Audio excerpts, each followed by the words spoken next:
everyone, and welcome back to Mage the Ascension the Victorian Age here on Dork Tales. It's been a little while since we've been playing because life, health, and floods have conspired against us, as well as puppies, and even now the very weather itself seeks to combat us as a thunderstorm rolls in to Vancouver Island, which is never the site of a thunderstorm. So enjoy Teddy's first thunderstorm. Hopefully he'll be a good boy today. I'm your storyteller, Kelly, and we're finally on the train. So today we're going to be going through the beginning of the Empress Express arc. This is going to be a slightly shorter episode than normal, just because I want to get us established, and then we'll get into the meat of it. But I hope you enjoy tonight.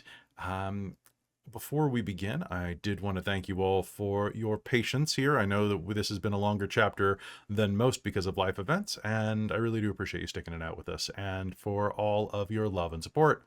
But we could not do this without our cast, so once again, I'm your storyteller, Kelly. I use he and him, and joining me tonight are my amazing mages. Let's go around and let's start with Christine. Hey, Christine. Hi. So yes, I'm Christine. I use she, her pronouns, and tonight I get to play Dr. Evelyn Taylor, our Society of Ether member. And yes, Teddy is wandering around growling, and he just rang the bells. So before the storm gets much worse, I'll go deal with that while you guys keep introducing. All right, next to you, we've got Amy. Hi, that's me. My pronouns are she, her, or they, them, and I'm playing Chastity, Prudence, Goodwin, the celestial chorister / cultist of ecstasy. And wow, it really is thundering out there. I never hear that, ever. That's so weird. But yeah, I am happy to be back and in significantly less pain than I was this last weekend. Hey, I'm so glad you're doing better. Seriously. It's nice to be able to see you again, and I'm glad that you were able to rest up. We missed you. And you get a bunch of surprises when you're in Cold Iron this weekend. Much screaming will be had by you. Speaking Happy of much... or... Yeah, mostly. Like 85% happy. Yeah. More screaming coming from directly beneath you, and not under your floorboards, but down with Jen. Or maybe, I don't know. Am I under Amy's floorboards? Is that how this goes? Maybe you are. Maybe I am. Hi, I'm Jen, and I live under Amy's floorboards. And, tonight I play Josephine Carrington, or Hermetic, Banny Tharsis. Beautiful. And we finally worked out the insane rules for your new magic tattoo, because let me tell you, the Mage the Ascension wonder rules contradict themselves multiple times in each book. So we, after butting our head against a wall, collectively our heads, I guess, against a wall for 5 months, we figured out that we're just gonna, the rules don't matter. We're just gonna make it work. We're just gonna make stuff up. That's literally what I did for Zero Sum. Yep, literally on the paradox stuff, I messaged Jen last night, and I'm like, Jen, I'm tired of reading these books. Can we just have the paradox work if you botch? Like, it's our paradox is so limited right now in the Victorian Age anyway, it doesn't matter. But speaking of paradox and things that do matter, that would be Robin. Aw, thanks. You matter too. Aww. Yeah, and that's Darcie's does not matter because she does not have any matter spheres. Hello, I'm Robin. I use she, her pronouns. And tonight I'm very excited to be reprising our Are We Irish Verbena, Darcie Harkness, with her familiar Bran. Potato? Which is Bran, like the cereal, not Bram, like the Bram that music does. Nice. All right. Yep. So, folks, before we begin, I have a couple things that I need to tell you about. Number one is that our beloved sponsor, Bookwyrm Games, is doing a backer kit right now for their own homebrewed system, their own system called the Quill Engine, and it's a game called Familiar Tales. So if you like Redwall, Secret of Nim, Wind in the Willows, anything where you are a precious animal going on wholesome adventures, and having lots of fun while you do it, go check it out. It's on BackerKit. It's really reasonably priced, and if you're short on funds or short on funds at the moment, they do have a pay-as-you-go option that allows you to pay in installments for it. Even so, it's not very expensive, and you support a small creator. Doubly so because if they hit their final stretch goal, that's right, it's already funded, and they have like 8 of their stretch goals, many of their stretch goals, all but one of their stretch goals fulfilled, and that last one is going to be to get a bunch of feature-length modules written for it, pre-written adventures. And I'm one of the people that's going to write them. So if you want to get some cool writing thrown in from me, which also gets me paid extra money, go and back it. It's a cool system, and if you like wholesome games, this is the kind of thing that people like Amy and Krista, and actually I think most of the players here would really like to play. So give it a look. We will post a link over in the chat, and actually our beloved sponsor is right there anyway. So yeah, let's pin that, and then we really appreciate all that they do for us. If you're looking for dice as well, go to bookwyrmgames.com, use code DorkTales at checkout to save 15%. Wonderful sponsor, wonderful dice. You can't go wrong. Also, if you support them, I can buy more hats, because I bought this hat specifically for this session, because it's, it matches my outfit. With close enough anyway. So the other thing that I was going to mention is that I'm a fool. And we know that you love Mage the Ascension, and I think I've already mentioned this before, but I'm going to mention it right now because I'm going to do a big announcement right now for those of you who follow this channel. So this year, our Patreon is having 3 new Mage the Ascension games joining its lineup. You are going to be able to, as of, I believe, the first one drops in May, which is going to be Mage the Ascension Technocracy Dominion, which is what if Succession, the TV show, had a bunch of technocrats instead of a bunch of, douchebags, but they're douchebag technocrats. So a family of technocrats in Vancouver, BC.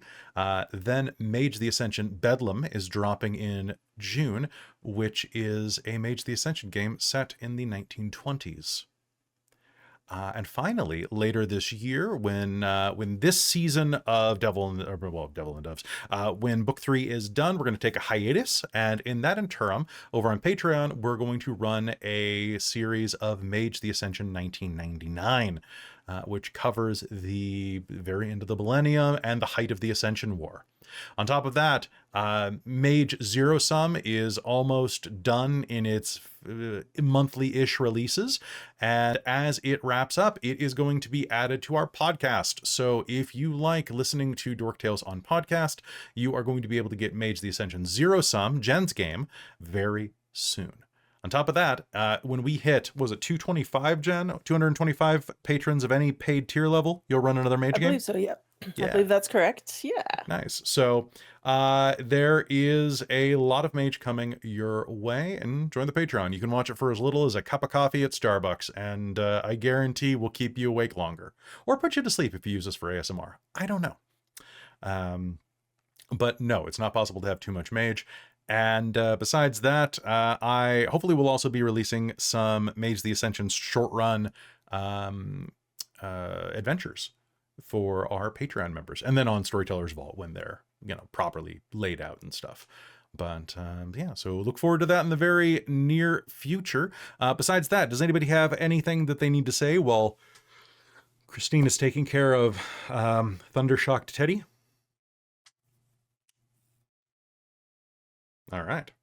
Also, I'm very just bringing random's attention to to something here. Random, there's no such thing as too much Mage. Because have you considered this t-shirt that Kelly made on our TeePublic? Oh, that's true. I have been on, I realized that we hadn't updated anything on the TeePublic in like 5 months. So I've added like 6 new shirts this week, including one of my favorite shirts ever. The Raise the Stakes shirt, which is just, that's right. Kelly found open source Creative Commons art from the 1600s.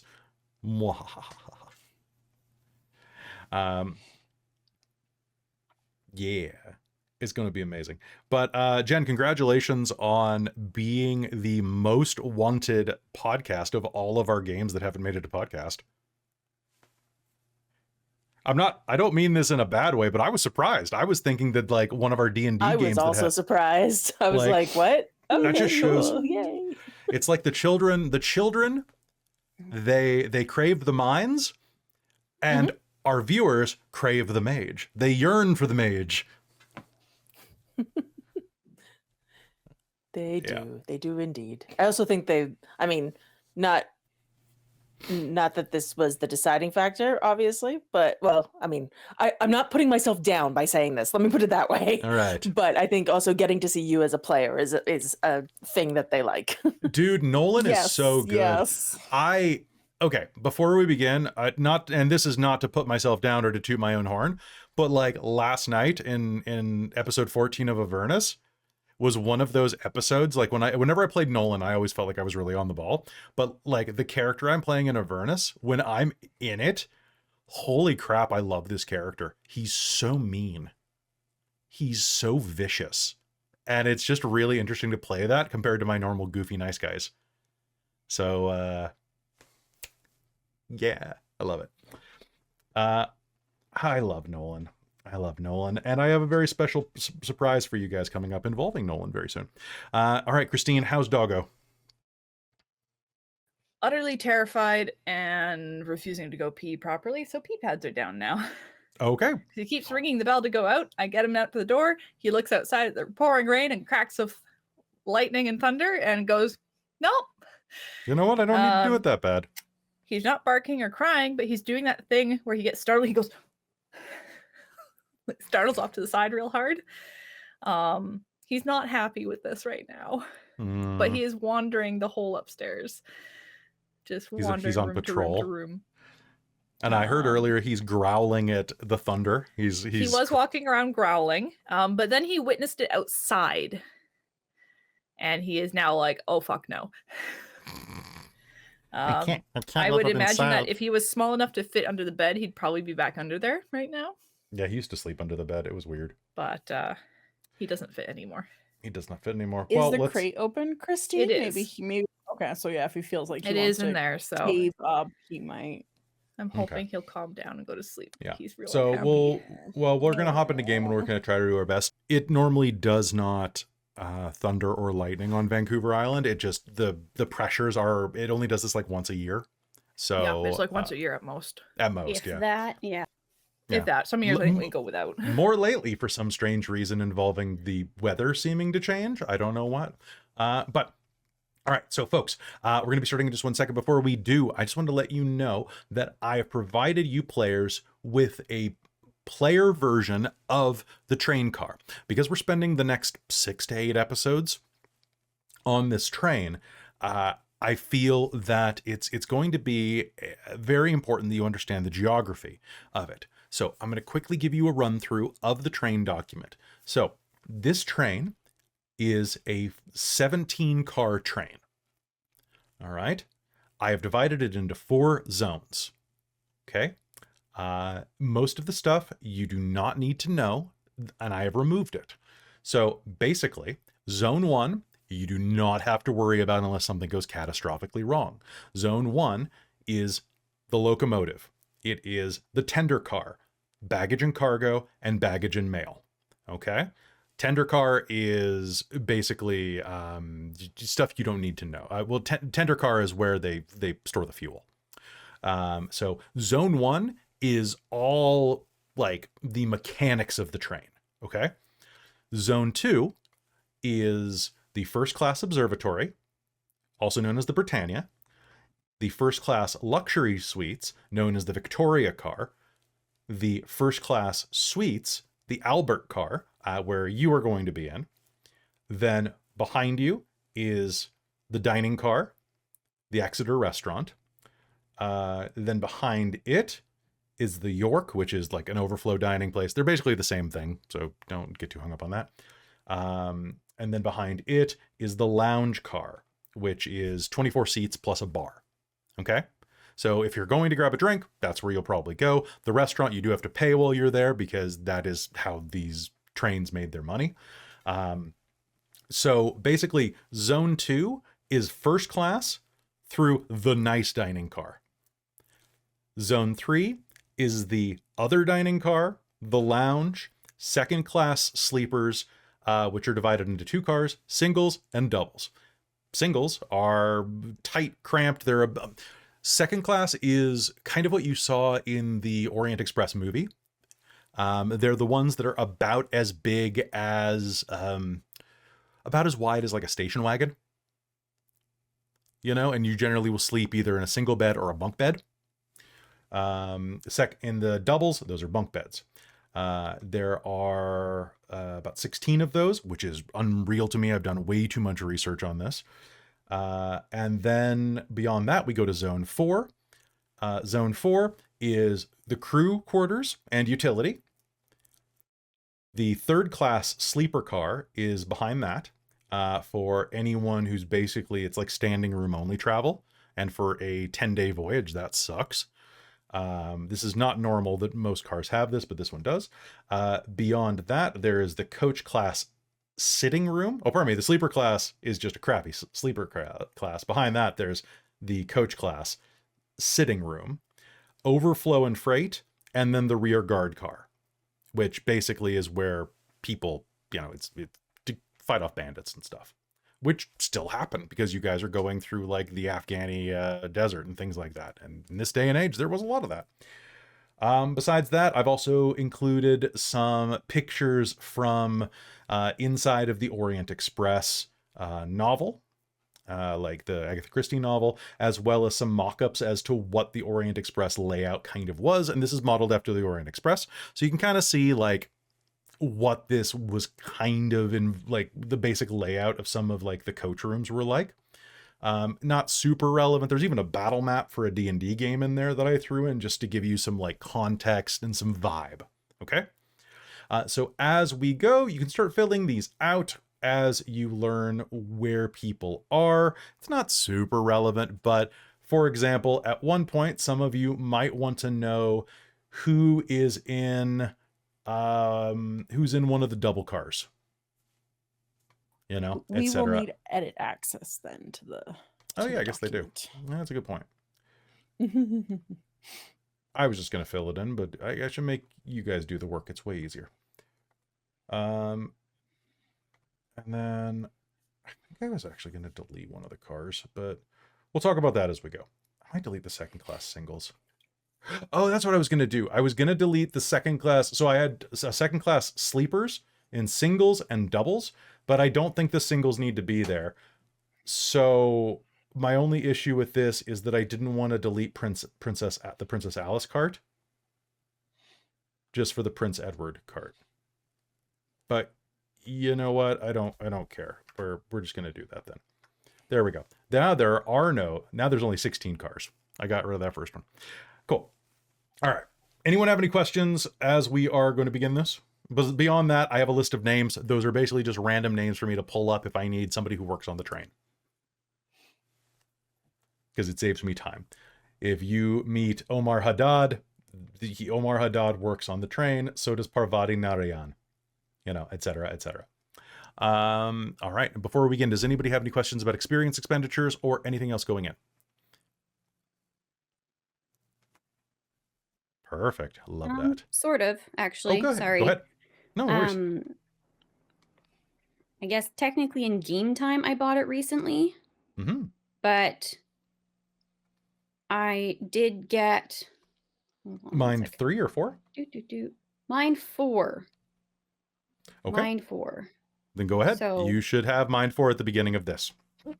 Okay, cool. Brilliant. Yeah, I got that in like December. So good to know. You know what? It's been so long that this is the midway point in the plot, so I think that this is a good place for you to have that. All right. Do you have a question, Robin? No, I was just I realized I unmuted myself. I was just going, oh wow, I bought my Seeking in July of last year. Yeah, you did. And then a bunch of things happened. Oh yeah, no. It's I know, it's fine. It's Yeah, fine. I was it's just one of like, those- you I- just- it felt like it has not been that long. Cause I'm like, oh, I just bought my Seeking, and then I looked, and I'm like, I didn't. I know, and I'm waiting, and I'm patiently waiting. I'm not urging or rushing or anything. I was just like, it wasn't that long ago I bought my Seeking, and it's like, oh It no, wasn't in game terms. it wasn't in game terms. No, it has Didn't not even been make a it on long the time in train. game terms. I know exactly. Nah. So no, that All was right. just me accidentally unclicking my mute button. Sorry. That's totally fine. All right, I'm going to leave that in. All right, so folks, without further ado, let's begin Mage the Ascension the Victorian Age. Chapter 8. All aboard the Empress Express, here on Dork Tales.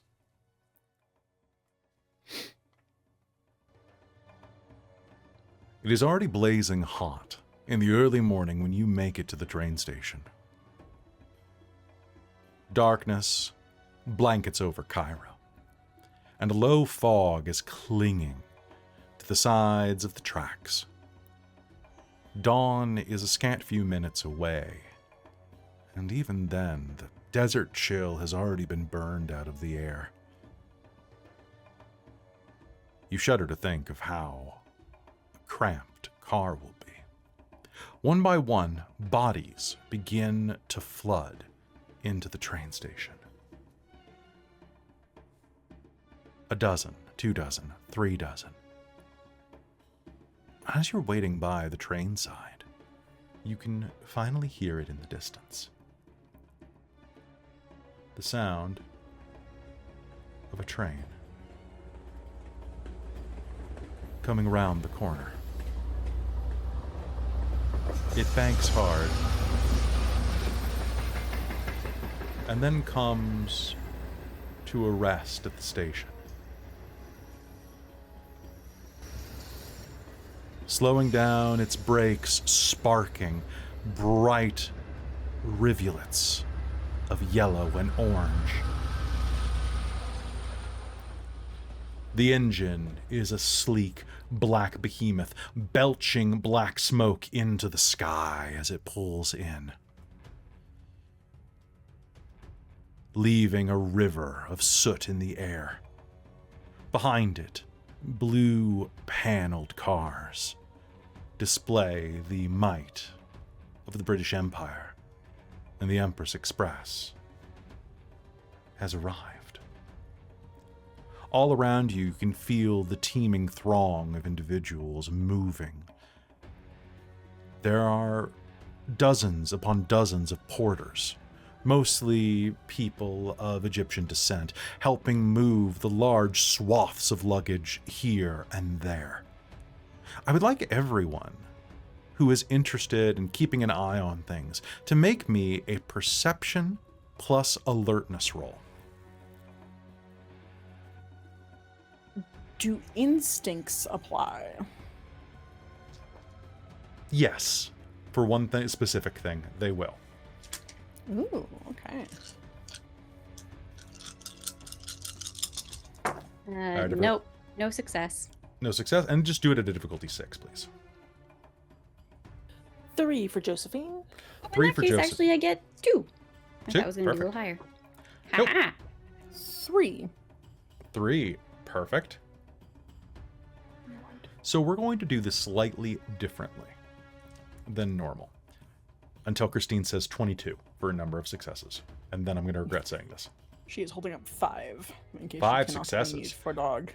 That's fair. barking. All right. He was And going thank you really shrill there for a moment. Well, he's afraid, Aw. so that makes sense. Okay, so as you look around, you can see that there are nearly 100 people on this platform. So what I'm going to do is I'm going to kind of divide this up. There are people that are kind of strewn throughout. You are on the rightmost side of the platform, toward the front of the train, coming in about 5 cars down. There are porters going around, checking your tickets, making sure that you are sorted accordingly. And you can actually see the wealth disparity. To the right of you are some even more wealthy individuals. Then some people about your level. Well, let's be honest. The people that you are with in your area are quite a bit more well-to-do than you were as of 3 days ago. But now, if not their social economic equals, you are their economic equals at the moment thanks to that sale. As we head further back along the cars, heading toward the back of the train, you can see the financial dip until toward the end, you're seeing a large group of unexpected peoples. People that look more akin to everymen. Some even look like laborers. All of them, to almost a number, far darker in complexion than the pale-faced aristocrats that surround you. What I'm going to say is that I'm going to go through and you can ask me a number of questions about the environment, or just ask me for a detail about a certain section of the train. You can ask me one question per success. How does that work for you? I don't know if I have that many questions, but That's fair. Yeah, same. That's fair. coming up with the questions is the hard part. Well, tell Yeah. me what. Where are you looking? Let's go ahead and start. Let's start with who got 2 successes? Was it Amy? Yeah, Yeah. that was me. Okay, Amy. Let's start with you because that's easiest. I'll have to think of questions. That's fine. Where are you looking first of all? I figure she's trying to find where to put the dog. Because So- she's got Clementine, the That's disaster fair. dog. That's fair. Well, nearby, you see that there is a porter who approaches you. He's a young Egyptian man, has a very thin mustache, and looks like he was probably malnourished when he was growing up. He stands about 5'4", slim build, little cap. He approaches you with a smile. He has a name badge that's been freshly polished, shining brass like the buttons of his jacket. His name, apparently, is Rafik. Hello, ma'am? Can I help you board? Please, I Excellent. May I see your ticket? she'll sort of check where she's stashed it in this whole everything. Do we physically have the tickets? We do, Yes, you right? do. Yes, you do. Okay, good. Yeah. So it's probably just tucked in something.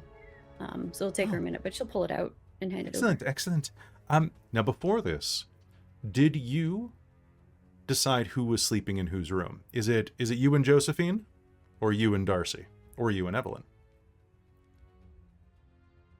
I don't know. Wait.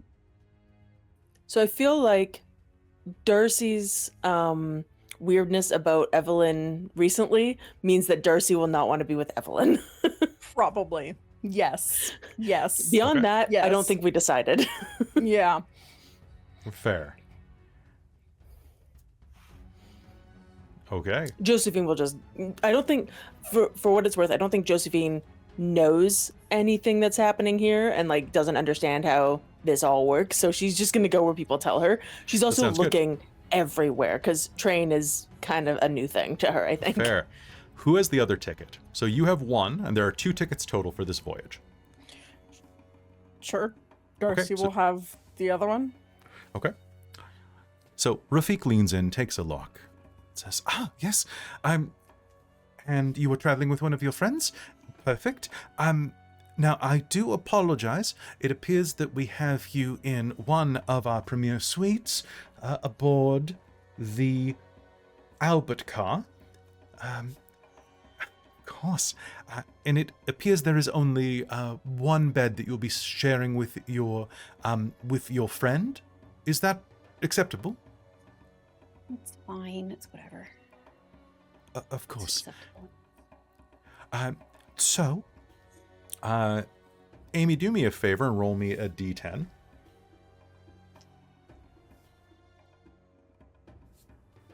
It's a 6.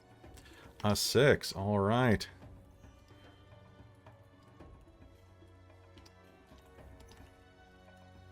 And you are in our gold suite. It's quite lovely. I think you'll like it very much. And who is this fine little... Oh, what a cute little... I've never seen this breed before. He's unique. That I could say, Mum. Well, if you'd like, I can arrange for a pet bed to be brought in so that he doesn't... Yes, he doesn't enjoy the sofa too much. That seems perfectly acceptable. I noticed there were no pets listed on your manifest. Of course, I can arrange that you can have food delivered from the dining carriage so that you don't have to worry about feeding this precious little darling.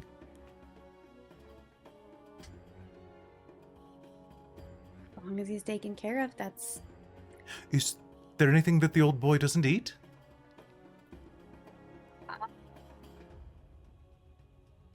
fairly certain he'll eat anything. Probably. I'll make sure that the kitchen preserves all of the trimmings and extra bones for him. Brilliant. And as for relief, merely speak to one of the conductors on board, and they will be happy to tidy if needed. Noted. Darcie has Bran tucked away in a bag to hide him. It's very dark in here. What am I missing?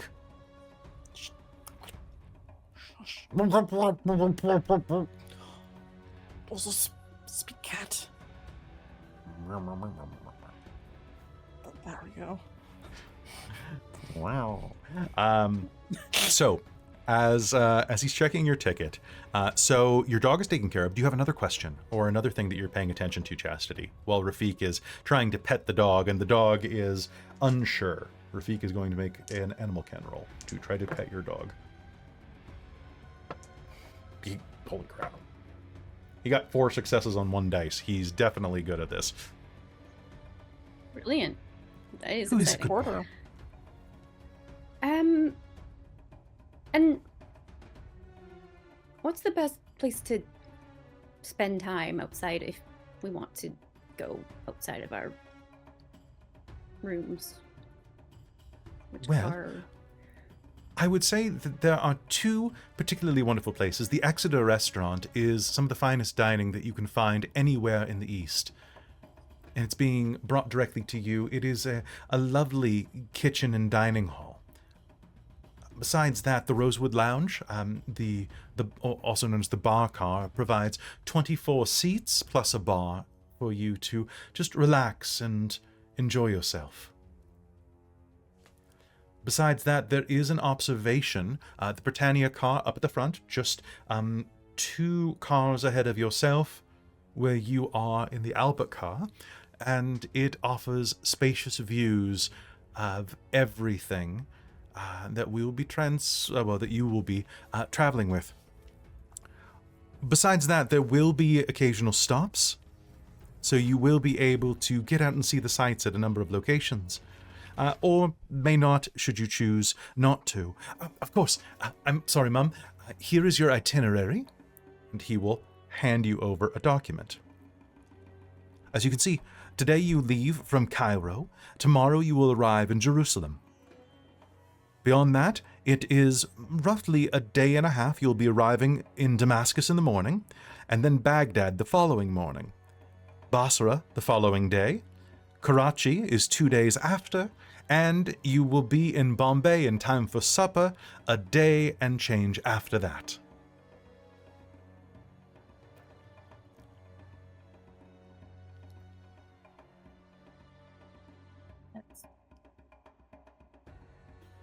Okay. We have also arranged that at each one of these stations, a tour guide can be hired. These tour guides have been vetted specifically by the railroad line. And they are under strict orders to make certain that you are back within the time frame of the train's restock. Now, as you can see on your itinerary, some of these are merely stopovers. Jerusalem has a 6-hour layover due to a number of sightseeing opportunities and other ways to enjoy yourself, whereas Basra slightly less, and Baghdad will be dependent on weather.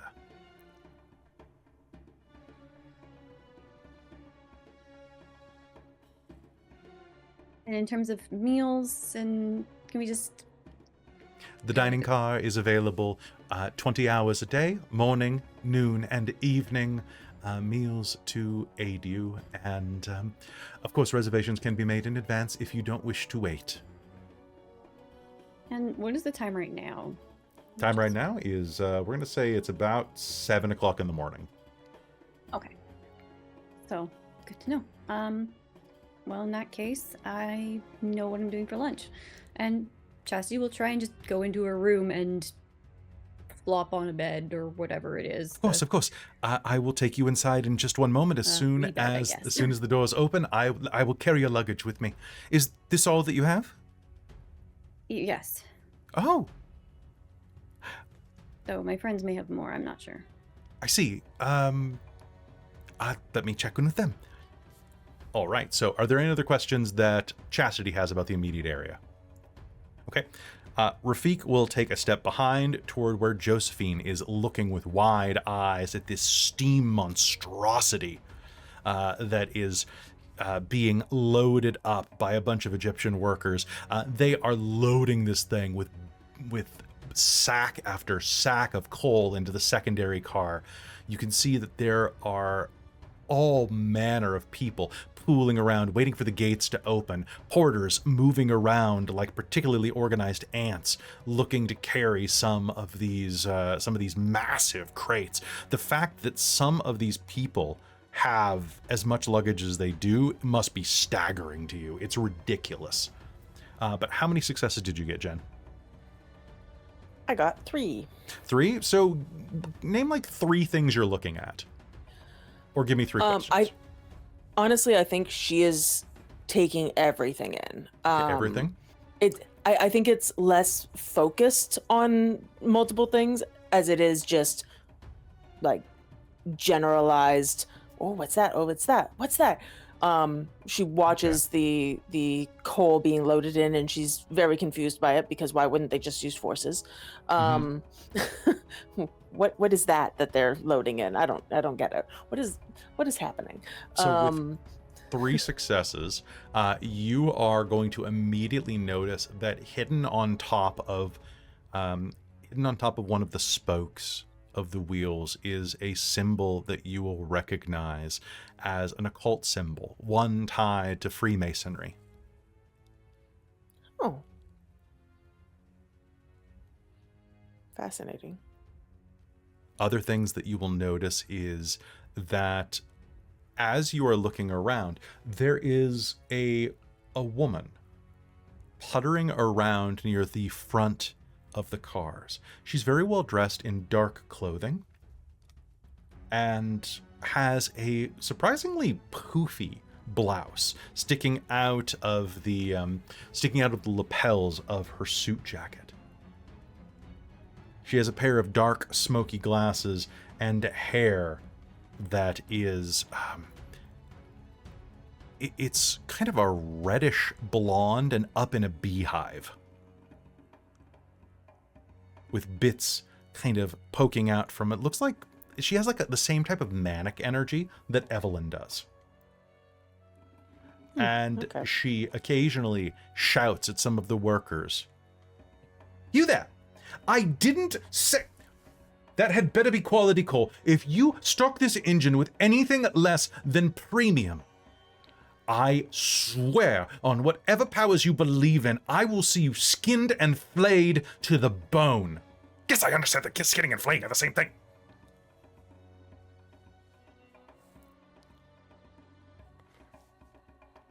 Nearby, a portly gentleman with with a huge bald spot eating up what little bit of his gray hair still exists, is trying to calm her down, speaking in a low British voice.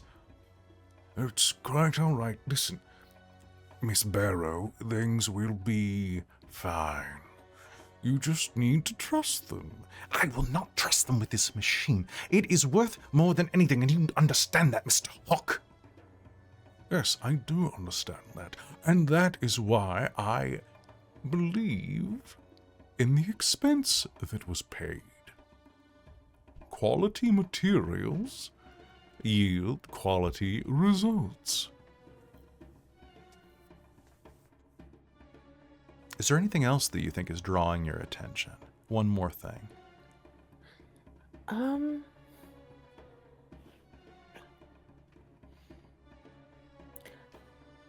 Anything that is unusual to Josephine, which could be a very mundane thing.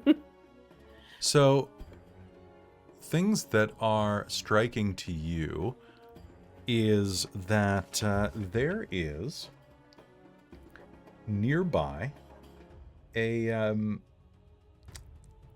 you are going to see a man walking kind of up behind you, kind of over to the left of you toward the next carriage down. And as he is walking, he is tottering on a walking stick. He's pale, very wan. His cheekbones are very visible beneath his dark hair that falls around his cheeks as a curtain. He trembles slightly as he walks, his lips thin and fish-like. And as he is walking, a little bit of spilled liquid catches the tip of his cane, and he stumbles, only to be caught by a surprisingly sturdy but mild-built Scottish man, you'll realize very quickly, or perhaps just Northern British. The man that catches him has a handlebar mustache that merges up into his sideburns, and he will catch him, and as he does, you are going to notice that a small vial falls out of the weak man's pocket and rolls down to the edge of the train platform. No one notices. It's too busy. But you'll see that it is a small glass vial filled with red liquid. Very dark red liquid. It's about 10 feet away from you. You could grab it if you wanted to. I was gonna ask if it was close enough for me to grab it without like darting across the platform. Yeah, it's just kind of up in front of you. Do you want to do this stealthy, or just want to kind of assume that the crowd's not going to notice? I don't think she's thinking of stealth. I think she's just thinking of, like, her initial thought is, oh, he dropped something, I'm gonna pick it up. And then she'll, like, process as she's doing that and look at it. Fair. So as you lean down and pick it up, you are going to hear tuck, tuck, tuck heading over toward you at a rapid pace. And a skeletal white hand is going to reach out and say, "I'm very sorry. I shouldn't have dropped that. I'm surprised that it's fine. May I?" Oh, of course. Of course. I was just picking it up to return it to you. Oh, that's very kind of you. You're on the voyage as well, I suppose. Yes. My name is Milo. Dr. Milo Morvidius. I'm, Josephine Carrington. Josephine Carrington. It's a pleasure to meet you. I'm a hematologist. I study blood. Fascinating. Honestly, it's just nice to be out of the lab for a change. He coughs into his hand, and with that perception roll before, you will see that a bit of blood is going to appear on the edge of his hand that he's going to dab with a handkerchief and say, more to study, I suppose. Do you need a hand with anything?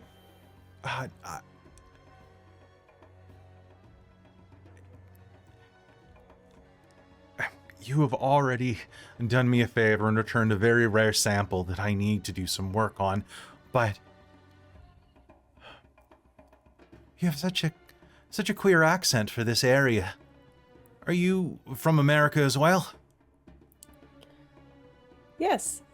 She just... Oh, whereabouts? I'm from a bit all over. From near Me too, Washington. actually. Really, I'm you're from further east. Delaware? Yes. I've never been. No idea. You know what? Make me a manipulation or charisma plus subterfuge roll. Sure. I will use my 2 charisma dice instead of my 1 manipulation die and my 0 subterfuge. I rolled an 8 and a 9. You know, I had some clients that were from Delaware. They say it's a lovely place.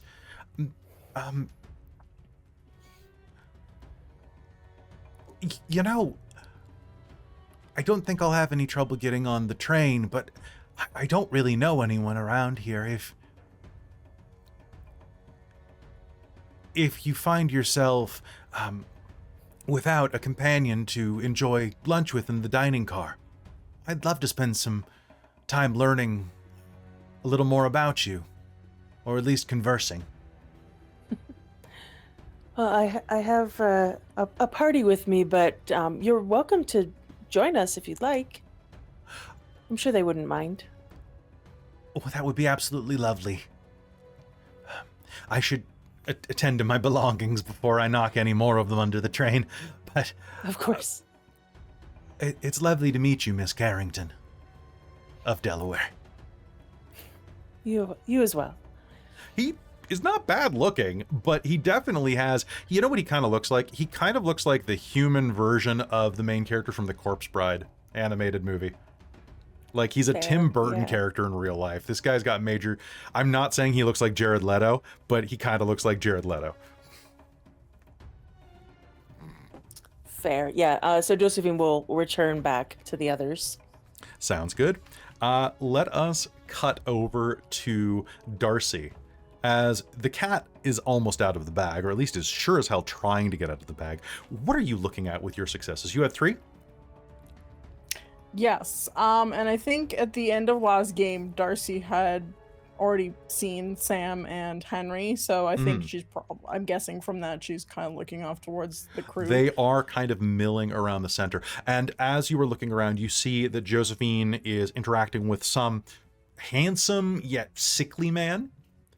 And the man who caught the sickly man, the one with the very large mustache that kind of almost poirose over his cheeks and into his sideburns, is approached by Henry and Samuel. And they begin speaking with him. Now, like I said last game, Henry and Sam are in much nicer outfits than normal. They look respectable. Well, I mean, Sam does. Henry probably can't fit in anywhere out here, given just how probably strange it is to see someone from, from one of the American tribes out here. But he definitely looks good in the suit.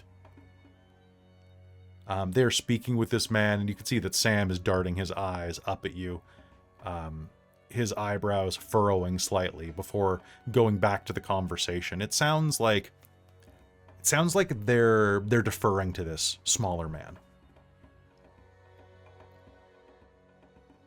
Now, what else are you focused on? What else are you looking at?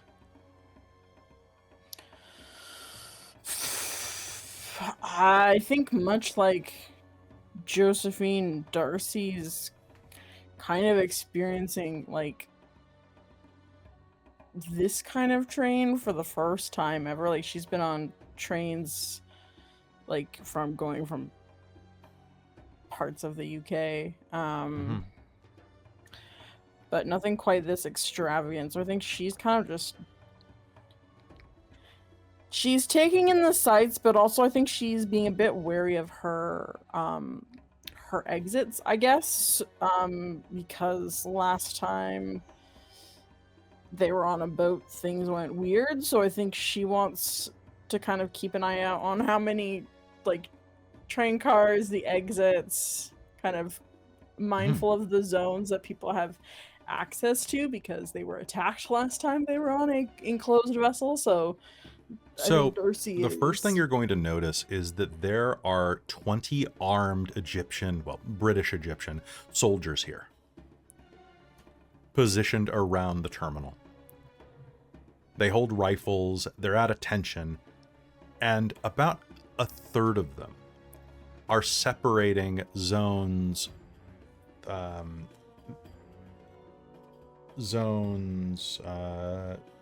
3 from zone 2. Oh, pardon me, zone 4. Whoever's going into those third-class cars, they kind of have positioned themselves as a wall, and that's where the teeming masses of people are. It doesn't appear that they're hostile, but they're definitely more densely packed, sardine canned down there at the end of the station. Okay. You can see that a lot of them appear to be either Egyptian or Indian, or at least Middle Eastern, and several of them are wearing bandages. You'll notice, perhaps from injury, perhaps from work, and many of them are being told to aid with loading and unloading, even though it doesn't appear that they work for the rail.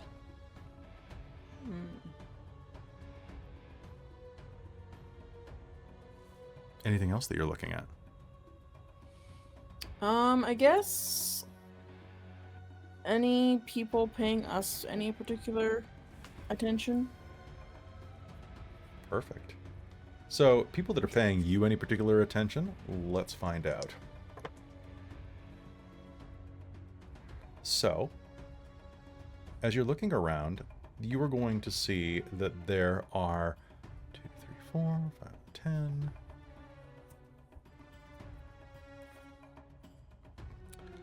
There's a squat man. He's about 5'8", 5'7", but stocky built, chubby faced. If I had to describe him quickly, it would be Samwise Gamgee. Curly hair coming out of the brim of his hat, straining against some of the buttons of his shirt. He's in his late 20s, and he looks your direction, and he keeps eyeing you. And as you look at him, he kind of jerks away and just hums to himself. He's down on the left, closer to where Sam is. And as you are looking around, you see that he kind of keeps scooting a bit closer to get a better look at you.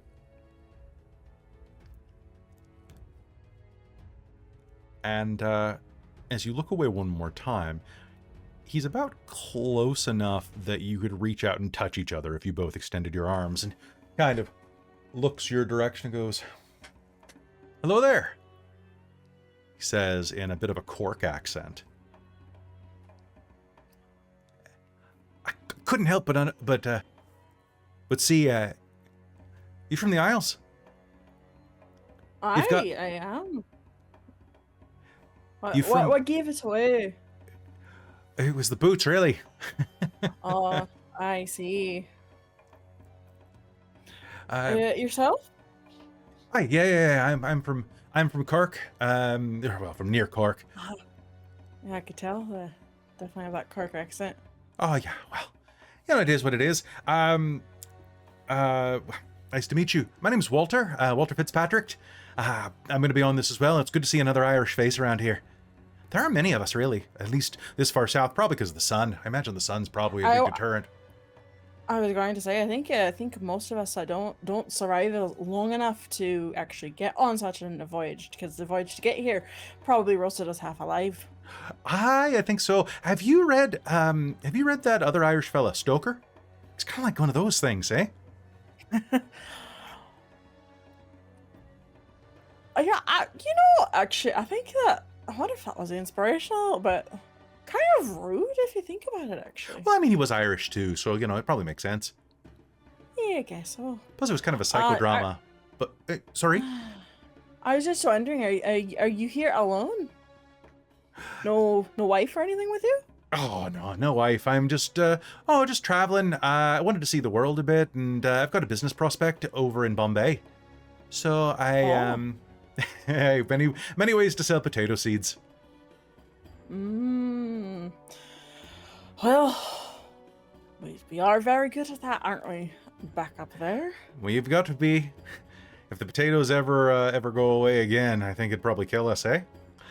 Do me a favor. Can you make me a perception and empathy roll? Okay, perception and empathy. What is my difficulty? Difficulty 6. Okay. That's going to be 3 successes. 3 successes. That is 3 successes. Something about the way he says that, you don't get the sense that he's lying, but there's something off about it. Maybe it just seems that it seems a little too rehearsed. Maybe you're just too pretty of a girl. But he's kind of stammering over himself a little bit.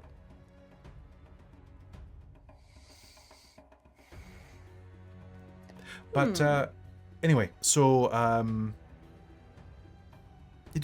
sorry. Did you say your name already? No, sorry, I forgot to introduce myself. I'm Darcie Keevan. Darcie Keevan. Not related to the I don't know, Keevan, I'm sorry. I was just trying to make conversation. Well, if you I know everyone jokes that we know each other up there, but really we're quite a lot of people. I don't think I've met you before. I think I would have remembered you. I'm very pleased to be meeting you. If you are ever looking to enjoy a cup of tea, I'll probably be searching one out. Feel free to say hi anytime. Looks like they're starting to get us loaded up, though. I should probably go find my carriage. Of course, please feel free to I'll say hi if I see you. Come looking for me in the bar car. Come looking for you in the bar car. Well, I don't mind come looking for you in the bar car. I will. Wonderful. Maybe we can talk more about your business decisions or business ventures. That sounds wonderful. I'd love to hear about it. And so you've only spent 2 of your 3 successes. Would you like to spend 1 more for me just to give you something? Yeah. So he's a punchy guy. And because of that, like his clothes, his jacket, he's wearing a full suit with like an undervest, and it's pretty tight. As he turns around, you're going to notice that he, in spite of that, has a completely, like, almost flat small of his back. It doesn't dip in at all. There's something tucked into the back of his waistband. And as he turns and the breeze shifts, it looks like it has the shape of a firearm.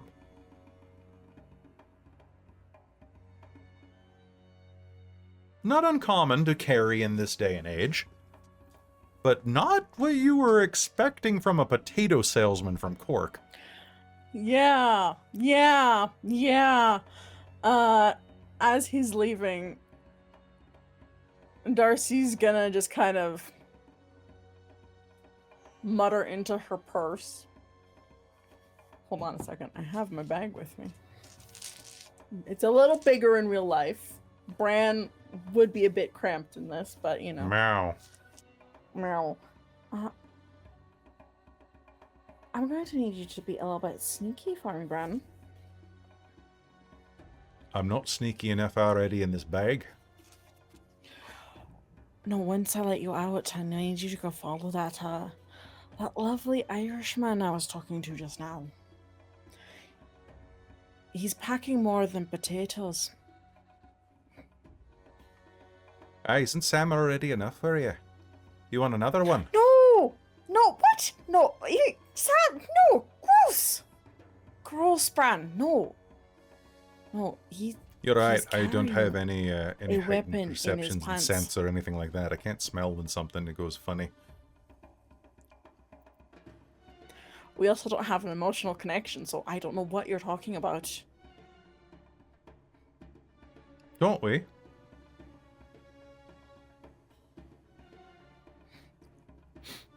You've been feeling nothing. That's not... It's lies. You sure? Because it's been kind of feeling like you've been in heat. What? Oi, now.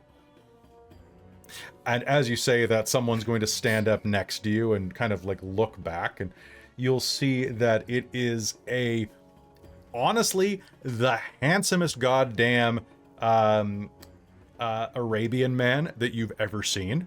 This guy looks like honestly, he looks very similar to the main guy in The Princess and the Frog. Oh, okay. Yeah. Kind of turns, looks at you over his chin dimple.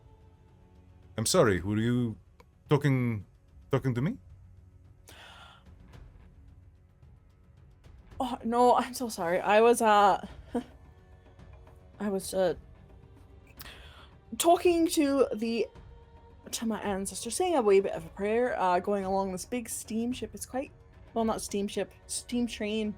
It's a I was bit... going to say, this is a train, not a steamship. Yeah, I'm used to ships, not as much as to trains, so it's a bit concerning. So sorry, I didn't mean to interrupt you, sir. Quite all right. I'll let you get back to your prayer. And he will turn back to his party, which is mostly just a bunch of attendants that are kind of swarming around him. And a couple, well, at least one of the Egyptian soldiers is standing next to him with their rifle at the shoulder. So that's you. And then finally, Evelyn. Evelyn, you got 5 successes. So here's the deal. Any questions that you have, just hit me with them. Otherwise, kind of point out areas that you might be looking at, and I'll provide you some details. I have missed most of this because of Teddy. That's fair. So I really don't know what's going on, I'm afraid, besides that we're at the train. Oh, I'm So sorry. if there's anything you think Evelyn would be interested in, then that's probably what I'm looking at. No, okay, well, I'm going to give you some cool stuff to roleplay with then. All right, so looking around, so basically what you're seeing is that the front of the social economic status of the car kind of goes rich at the front, poor at the back. The back is flooded with all sorts of lower class people, a lot of them Egyptian, Arabic, or particularly a lot of people out of India.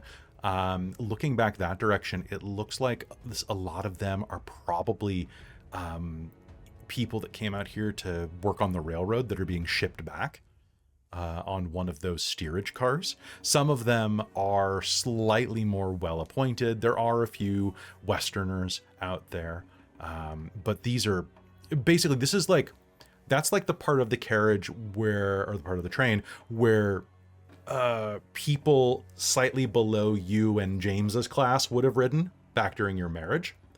So definitely like coach and below. Looking around, you can see that Darcie had a bit of an interaction with a chubby Irishman. Josephine had a slight interaction with a rather pale, wraithly gentleman. And then Chastity was being guided around and kind of spoken to by a little porter named Rafik. Now, looking around, you're also going to see that nearby there is a British, or at least Greater Britannia, gentleman with a big ass mustache who is talking to both Sam and Henry. And looking back that way, Henry, like I said before, is over 6 feet tall. His hair is dark black and lays down across the lapels of his now quite well-appointed black jacket. He's dressed in a black suit, professionally, and his long hair is braided down in these 2 braids that lay on top of his lapels, almost below his chest. He is standing there like a monolith, and he moves his dark eyes over toward you and gives you just a slight nod and smile.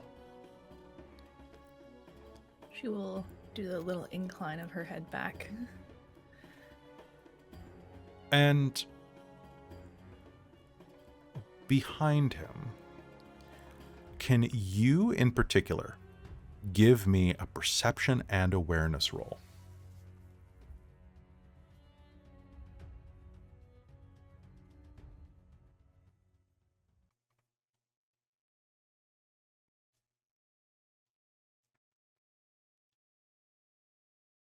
Difficulty 8, please. And does detail-oriented apply to this? This will not. Okay.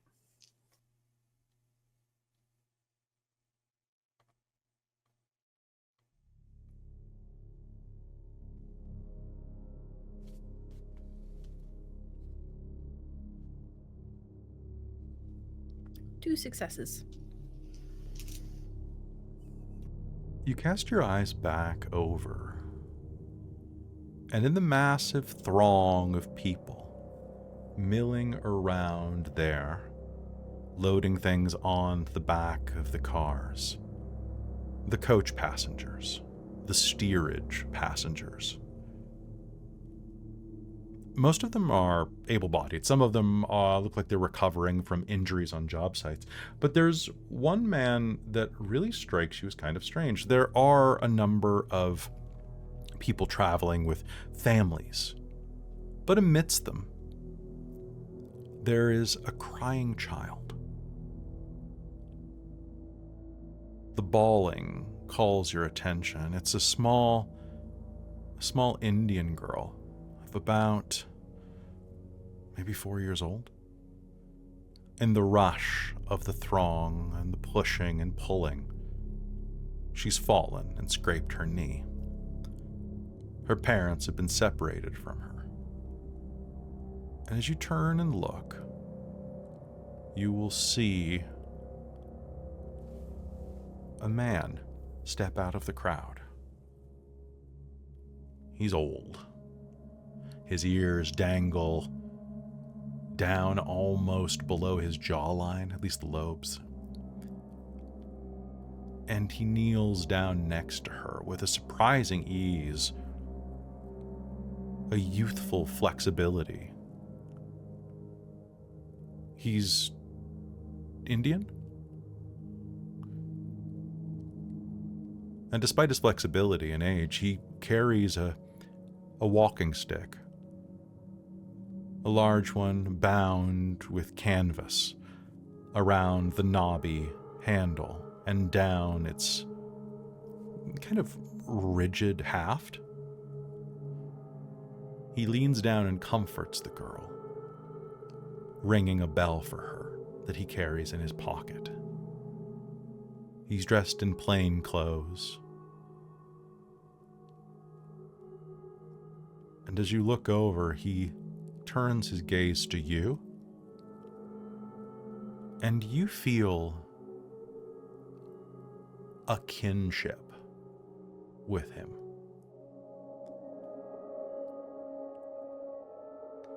He will smile at you. And as he does, you will feel a jostle next to you.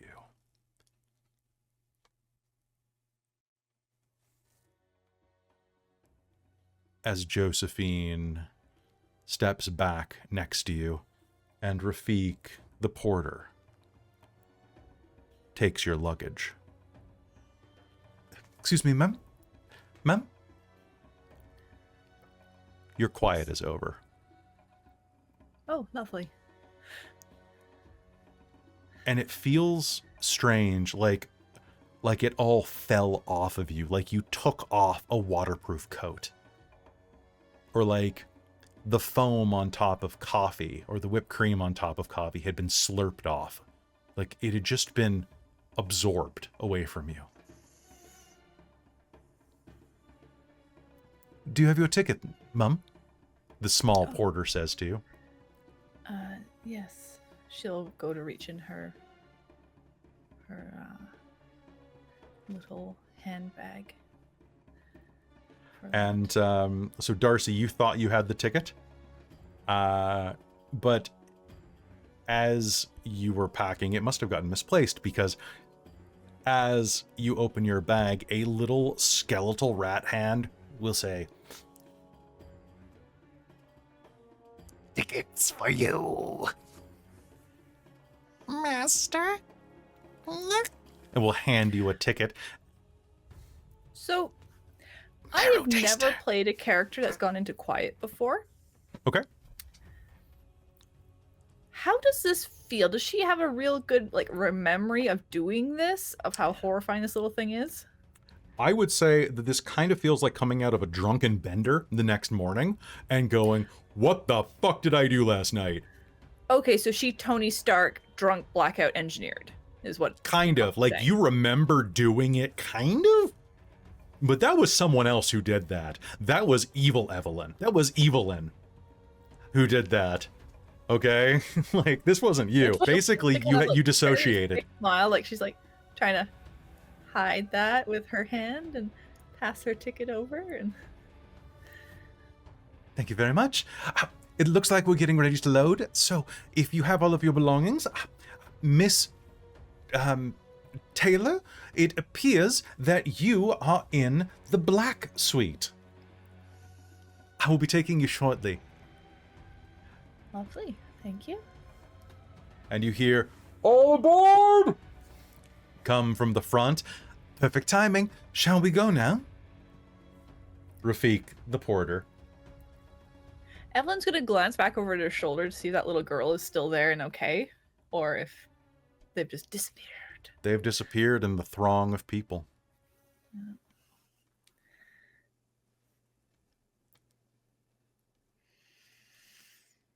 What do you do? I guess she'll turn to get on. All right. With that, you're going to board the train. One by one, you're going to be taken in, and the train cars are...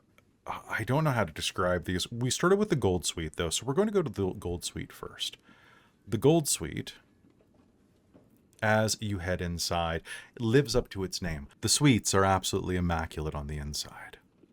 As you are looking at them, your rooms are open, and they are side by side, basically in the center of the Albert car. You can see that there are 2 additional cars on either side of you. One of which you will see is going to be loaded up next to the gold room, which we're going to say is car 4, or room 4.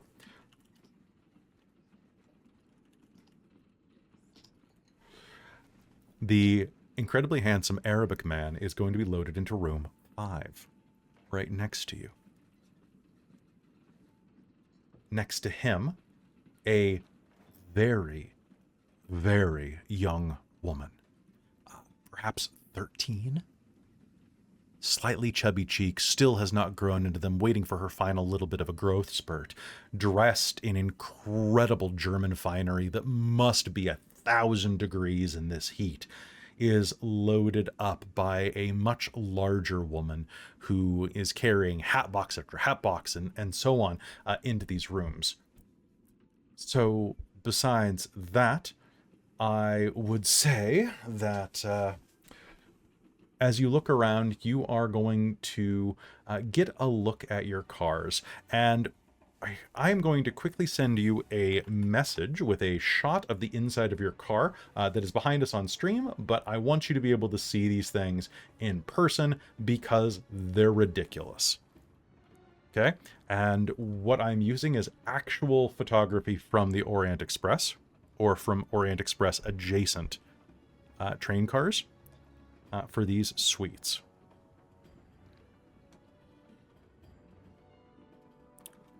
And so they should be pretty obvious which is which, but if I can grab them. Okay. There we go. So we have the gold room and the black room. The gold room is the lighter of the two. So there's only a single bed in each.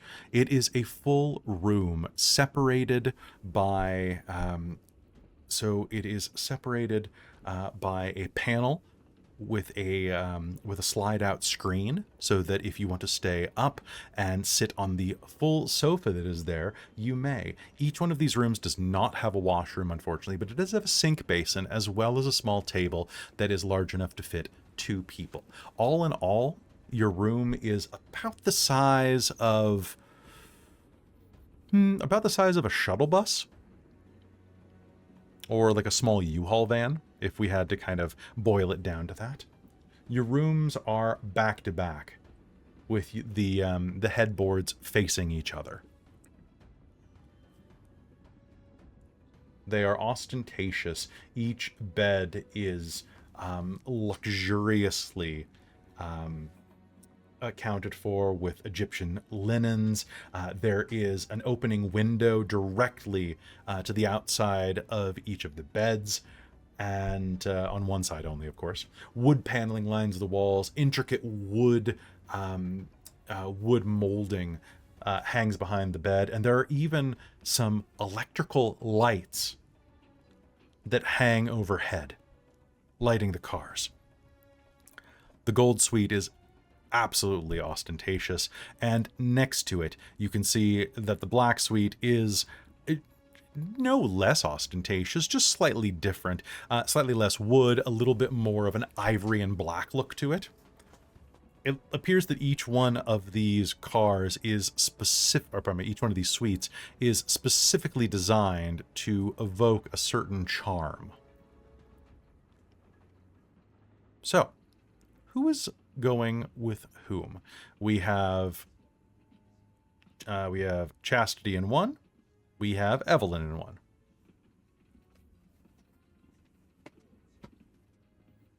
I think Darcie's going with Chas.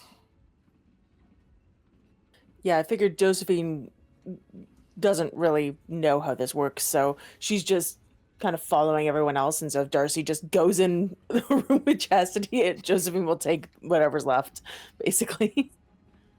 Sounds good. And I'm just discussing in the private chat, Darcie what is trying to figure out how to make an invisible spy cat. Forces to. But also making the spy cat see.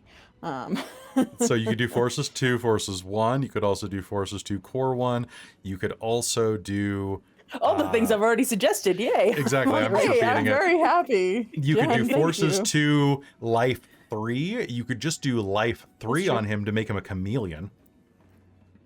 Oh, yeah, that's true. Yeah. Oh, I could. Then he'd be like the Predator. Okay. Fuck that. I'm gonna do that. Yeah, I'll make him life. Yeah, Because he is I'm a life mage. Let's do because that. he's your familiar, he will count as you for purposes of shapeshifting him for difficulty and proximity. Because you know him as well as you know yourself. You could even give him his eye back if you really wanted. I could. How dare you keep this cat's eye from him yeah, for fashion? I feel like Bran himself is like, nah. Yeah, I don't think Bran likes it. He thinks it's a war wound. What do you? It is a war talking wound. about? I can see the other world. Okay, so yeah, once we get to the room, Darcie's gonna be like, "So I talked to a weird Irishman. And he was concealing a gun. So, Bran, you're gonna go on a bit of a spy mission for me.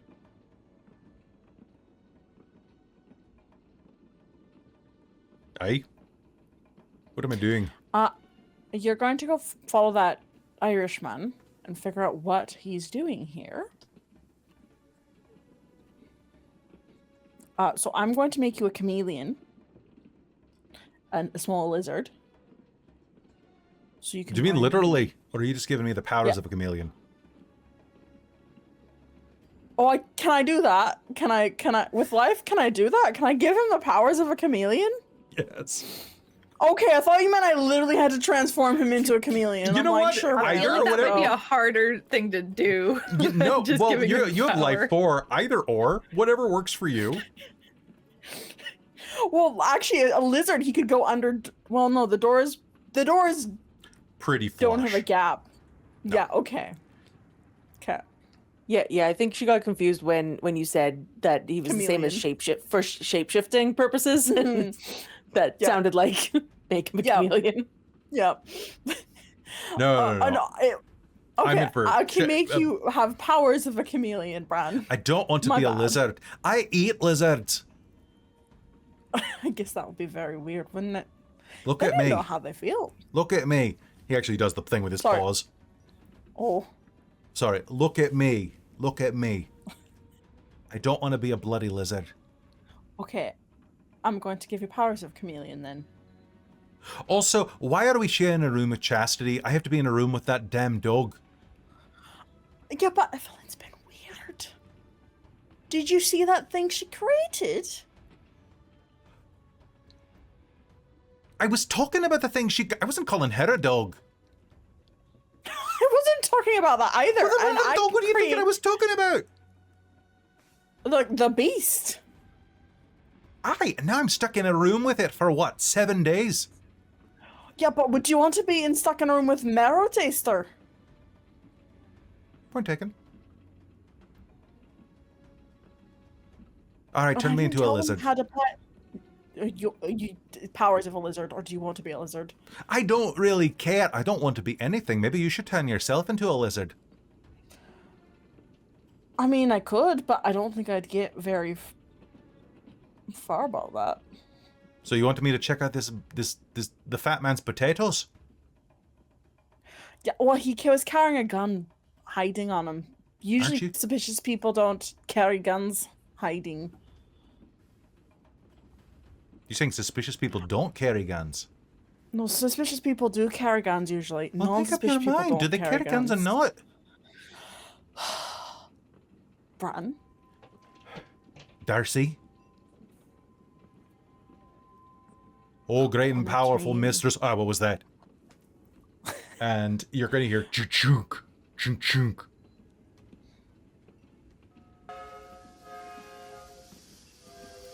As the train begins to move. I'm a little nervous after we got attacked on a boat, so sue me for being overcautious. Find me a lawyer who'll take a cat's case and I might.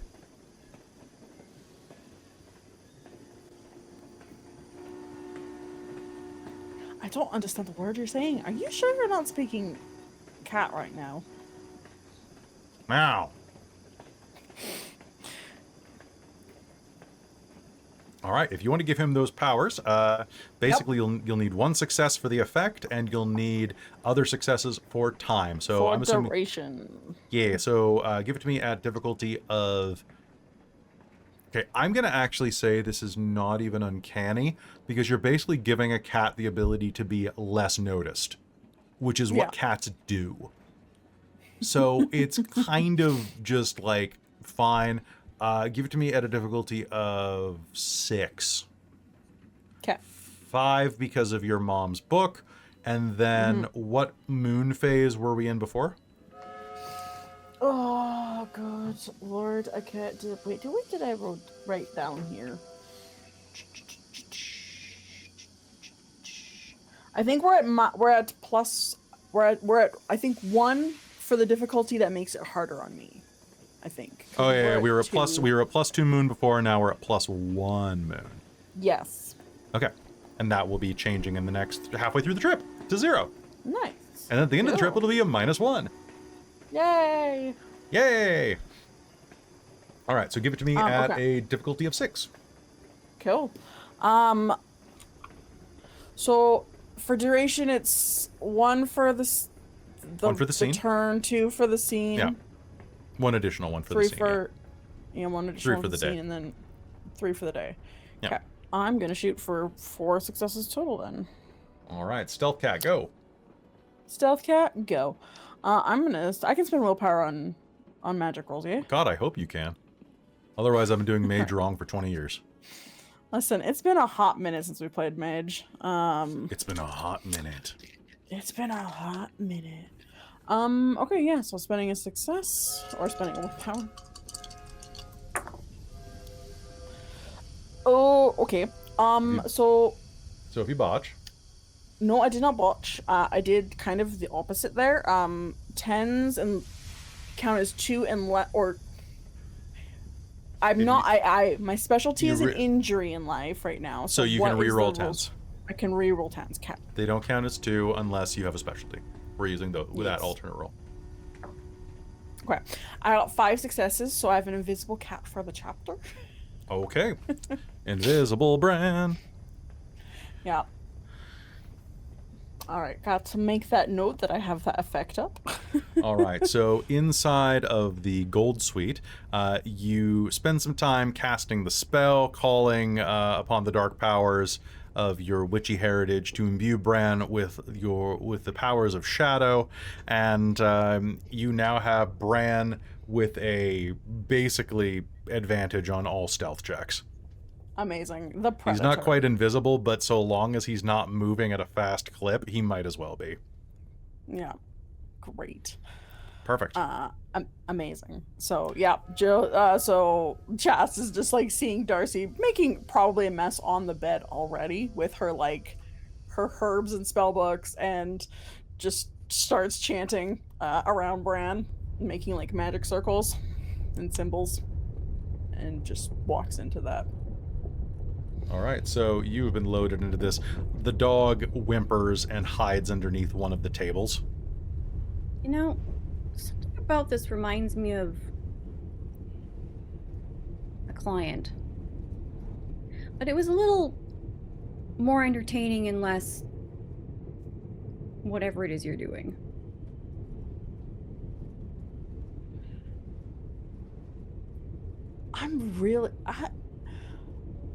I'm gonna need to hear more about what you did in your past clientele. Jess, you sound like you meet very colorful people. Yeah, I really did.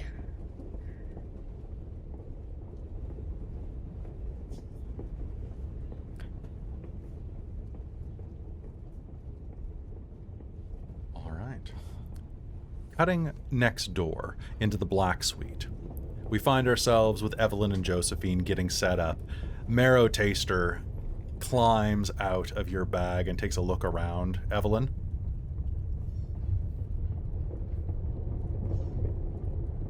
Master.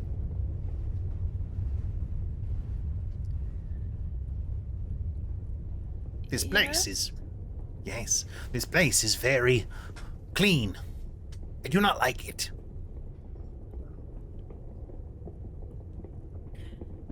Josephine has no reaction and is just putting stuff away, like the other side. Evelyn's gonna look over to Josephine, go over and hiss in her ear. Did I make that? Yeah, you did. Hmm. Do you not remember? Kind of. Ah. What's he doing now? You can hear some slight ripping as he begins slowly, like, clawing into a pillow and pulling out the stuffing. It will make a fine nest. Grab him. No, no.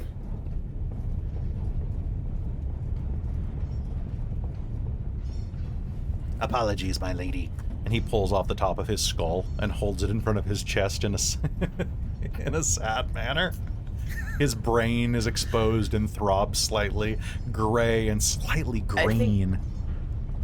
The camera sees Evelyn's throat work a little bit like she's trying not to be sick.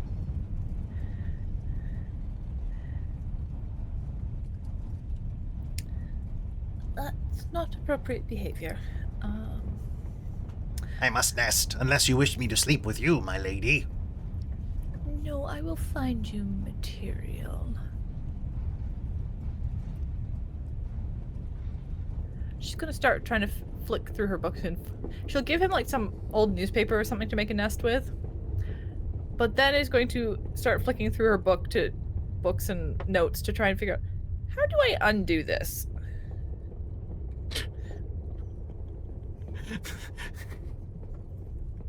I mean, you can cancel the effect by tearing it apart with spirit magic. Mm-hmm. You could also just stomp him.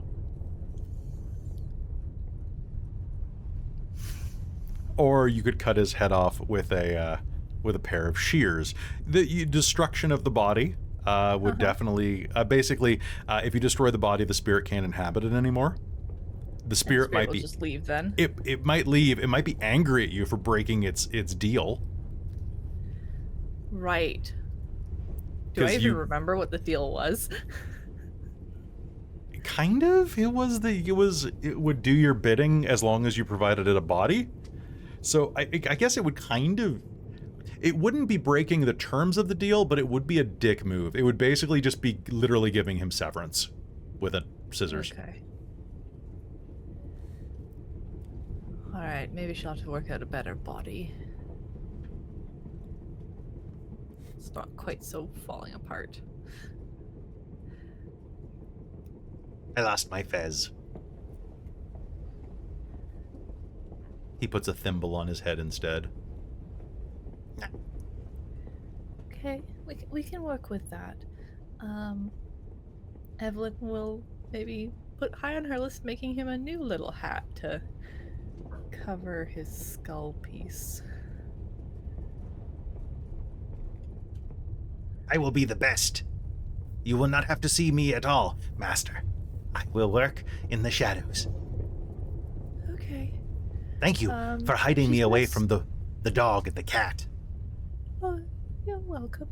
I could hear them conspire against me in the night. I see. Well, yes, we should get you a nice, safe little box to nest in up on the shelf out of the way, where they can't reach. Yes. She's gonna start thinking up really detailed instructions. Josephine, what are you doing during this? Josephine's just watching and trying not to laugh because I think she's seen, like, whether or not she understood it was quiet. I think she's seen stuff like this before where, like, effectively it's been a drunken night and some mage has done something they intimately regret. and usually it's Porthos Fitz Empress for some reason. Yeah.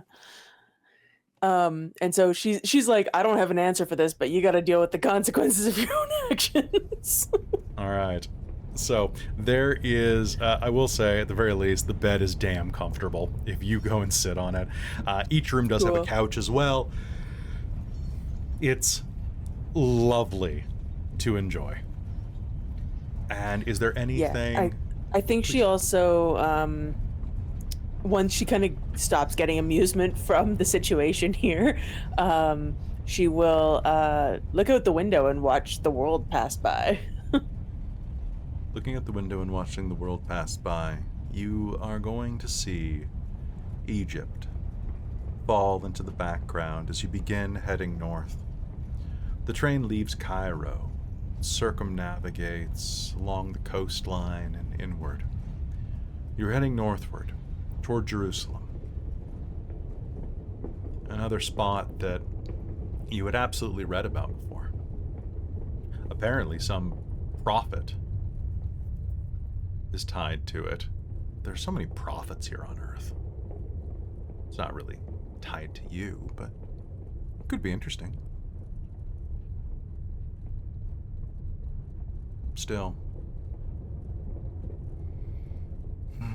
As you make your way north,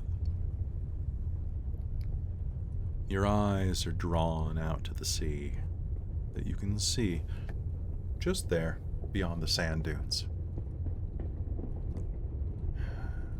Perhaps boat would have been a more enjoyable way, sailing around the Horn of Africa and down around the bottom near Cape Town and up by Madagascar to get to India. But still, this is something new.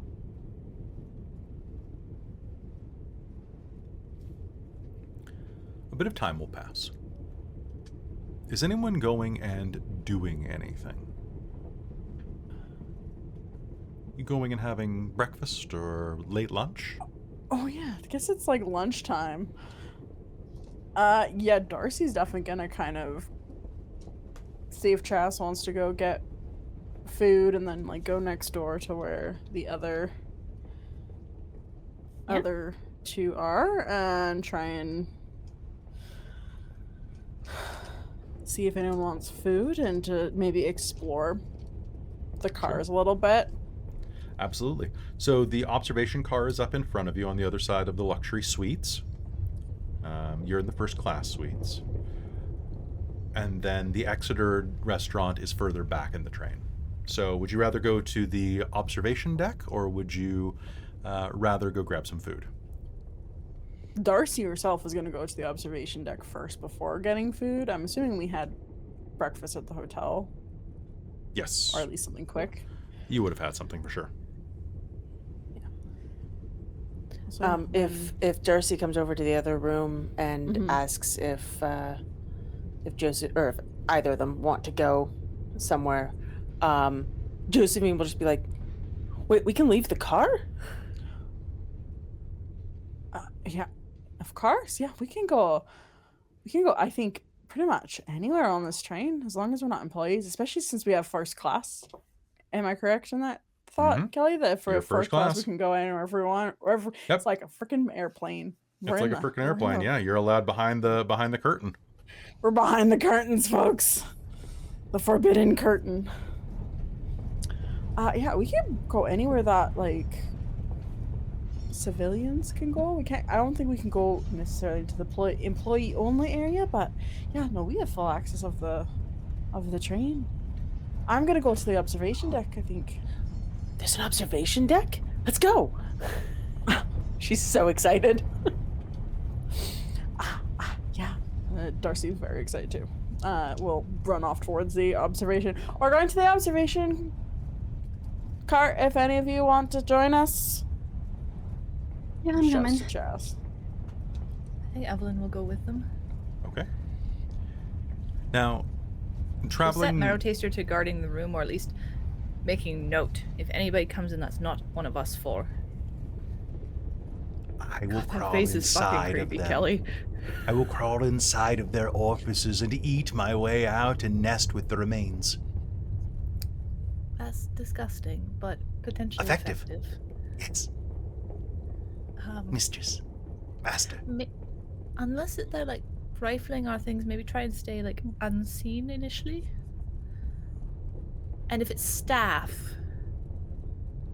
I should just they give may them just the be plague. putting our things away.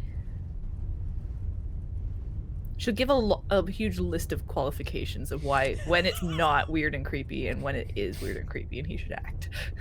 When should I give them the plague?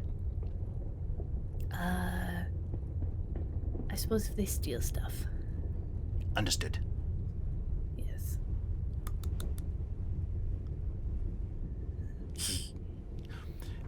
He'll grin at you and then hide in the shadows like a dog ready to pounce on a laser pointer.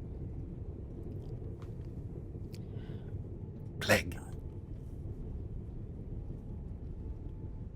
Stepping out into the hallway, you get a good look around. It was very rushed and crowded when you were getting on the train, but now you're, each of you, wearing the types of shoes that you are, find your feet completely cushioned, absorbed by the luscious carpet on the inside of the hallway here. Now, in this train car, making your way toward the front of the train, you'll be heading with the windows taking up the entire right-hand side as you are headed, we'll say north for, actually it is heading north, so that is right. But the entire wall is windows. If you've ever been on a train before, you know that basically it's a large rectangle. Everything is on one side except for the walkway, which is on the opposite side. And as you are looking out, you're going to see that there are quite a few other cars there. And as you step out, Darcie, Bran will give you a nod and head out to do his dirty work for you.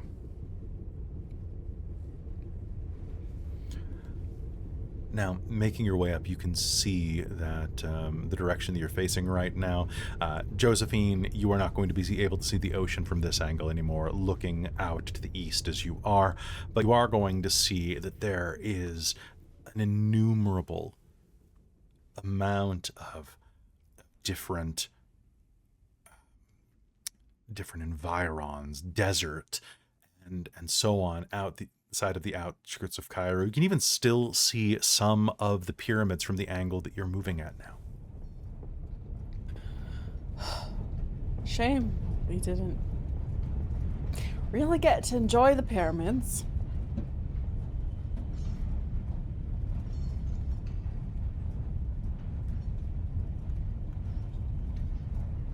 As you Honestly, continue, after what kind of happened, I'm relatively happy not to have gotten too near them.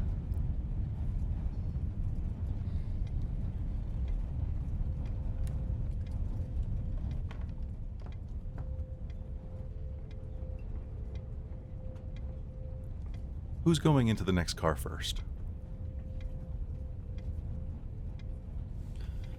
I think Chas is probably going to head out. Okay. The next car is far more ostentatious than this one. The Victoria car has not 6. You will pass the water closet. There are 2 water closets at the end of your car. Basically, at either end is a water closet for you to use the facilities in. The first class luxury suites are the next car. And as you are moving through it, I would like everyone to make me a perception and alertness roll at a difficulty of 7. Do instincts apply? Yes. I hate that Detail-oriented you apply? answered it like that. What did you say? Detail oriented. No, not for this one. 1 success. Chastity, you will be rolling this at difficulty of 6. Still just 1 success. Okay. So difficulty of 7 if not? Difficulty of 7 if not, because of the train noise and the shaking and all of that. That's 5. 1 for me.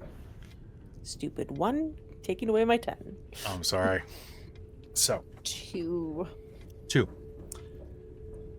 The second that you enter the car, all of you are going to hear from the first room, Victoria 4, the one at the, pardon me, I guess technically you would be going, forward. No, Victoria 4. Yeah, because you're going forward.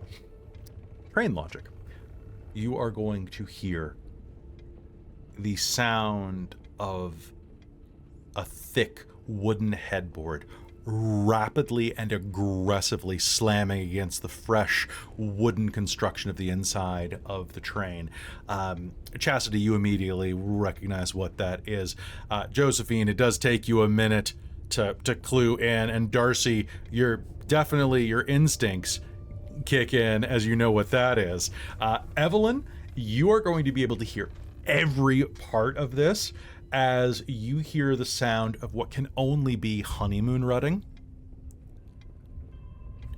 You will hear a pair of folks speaking in a thick dialect that you, Evelyn, will be almost immediately able to recognize as Romanian. And you will even recognize a couple of words from your various ties. Now, you speak German, right? And a couple of other languages? She speaks German and French.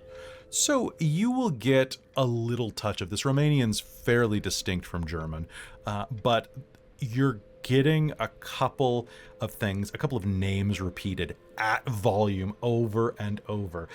Andre and Helena. Shouted over and over again, along with the word wife, and what you think is a coaxing call and answer of, again, say it again.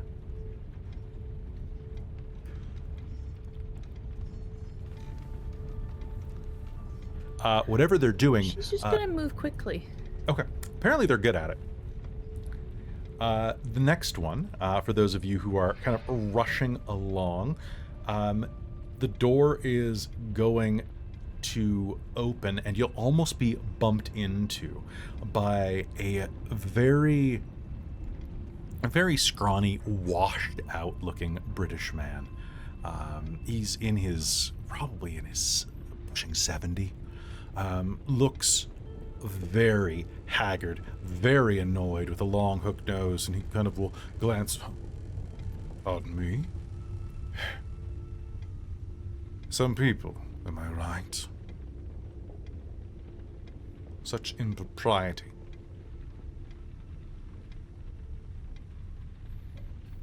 He shoots a look back at the carriage, or at the compartment that shares a wall with his. After you, ladies. Continue on.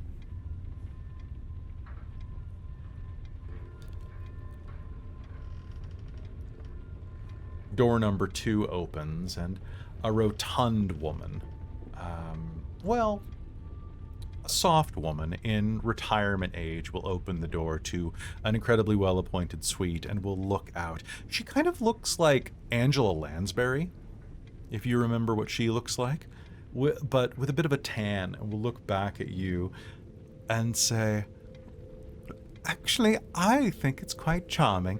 I remember what it was like to be young myself. Besides, your lordship, don't you speak Romanian? They are married. It's all under God."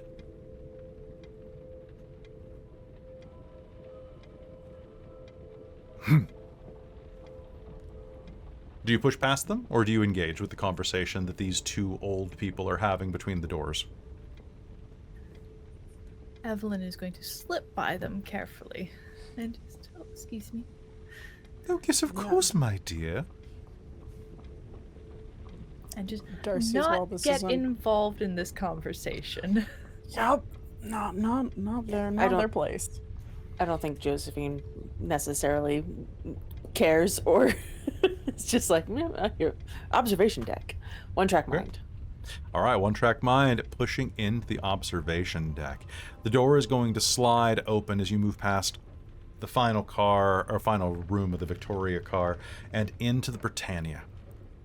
A gilded plate separates the two doors, and as it opens, you will find yourselves in a room resplendent with highly decorated blue chairs, broad windows, and most shocking of all, the majority of the roof is completely glass, allowing a full view of all but the front and back of the train.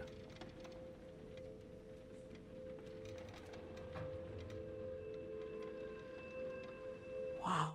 It is hot in this room. A pair of fans work to, honestly, electric fans, which is even stranger, work to keep the room cool.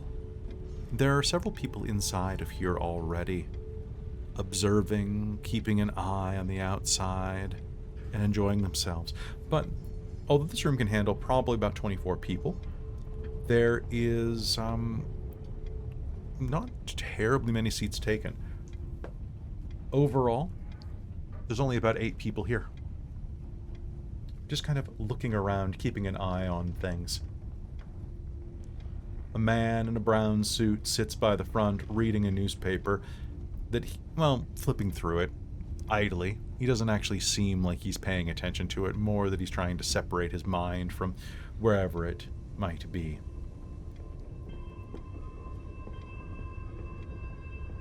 Nearby as well, you will recognize another Irish person. Anybody who interacted with Isabella, the Irish journalist, on the steamboat, who is sitting there looking out the window, jotting things down in a notebook feverishly. And as you enter, you will see that another pair is having a bit of an argument. There's a man with a broad nose that starts up at his brow and comes down almost beak-like. He has sandy blonde hair and a handsome, if somewhat a wealthy-looking face. He's well-fed, strong, and looks, in his pinstripe suit, like an American capitalist. He exudes that aura, and is in the middle of an argument with a Frenchman with a curling mustache, dressed in flowing clothes that evoke... They evoke flashes of the exotic East with a funeral garb from the West. And they are having an absolute argument about the nature of some such thing. Do you pay attention to this, or do you move on just to try to look around? I think Darcie's is curious. I have the curiosity flaw, so I think she's Perfect. Definitely gonna try and I am saying, my dear friend, that the world is more beautiful and more willing and ripe for the taking than we ever thought it would. The next world even more so. It is a willing woman with spread legs waiting for us to grasp whatever we'd like from it. Please, for just a few dollars, I would be happy to read your fortune in the cards. He holds out a deck of tarot cards. Your occult rating is what, 2, 3? 2. 2? Enough that you know what a deck of tarot cards looks like. He holds them out. The other man practically slaps them out of his hand. It's just, Listen to me, you little punk. I don't need any of your flim-flam. I'm here to enjoy a ride on this here train. I know what's coming in the next life. It ain't nothing. So why don't you mind your own business, frog, and get back to getting away from me. Oh, see, and that is exactly the case. You see, you knocked the cards out of my hands. And this is you. he holds up a card. The devil. You're saying that I'm some sort of... what? Evil bastard just because I don't want to deal with your bullshit? No, you are bound by materialism, my friend. What do you do? Are you interacting with this at all? Yeah, Darcie's gonna go up and go up to the Frenchman and go, I like to get my fortune read. Finally, a woman of taste. Not like you. Monsieur. Of course, mademoiselle. I would love to give you a reading. For such a beautiful face, I could do it for, your company and the price of a drink, eh? over the next week, you see me in the dining car, you'll buy me a drink. I will read your cards right now.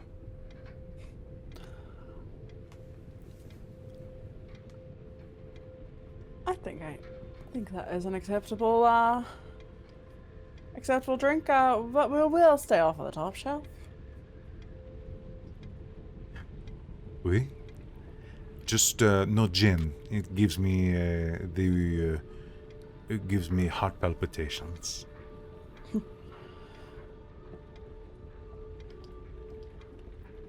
Here, I think we have ourselves a deal.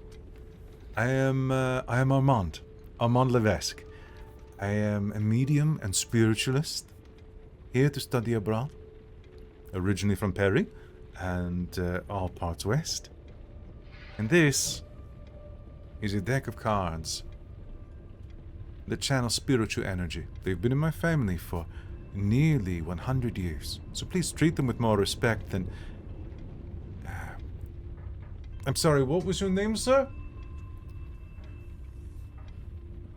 If I give it to you, will you leave me the fuck alone? Sir, I think you're being... I'm not usually one to know such language around such distinguished company. I think you are hurting such dainty ears of all these wonderful ladies in here. I apologize. My lady, I should have paid more respect. You have my most sincere apology. But this Frenchman has been nattering my ear off since the moment I sat down, and there are a few things that I can't stand in this world. One is a socialist, and the second is a Frenchman. My family was almost brought low by the French involvement in the French and Indian War. I've never trusted one since.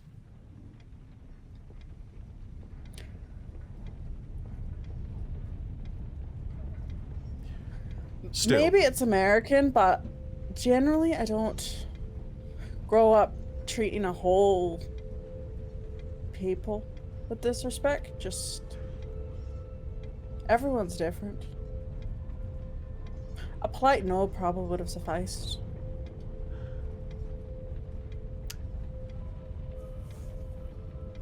And when he goes to ask for that drink later, how many polite no's are you going to have to give him, I wonder? Good day. And he will stand and vacate.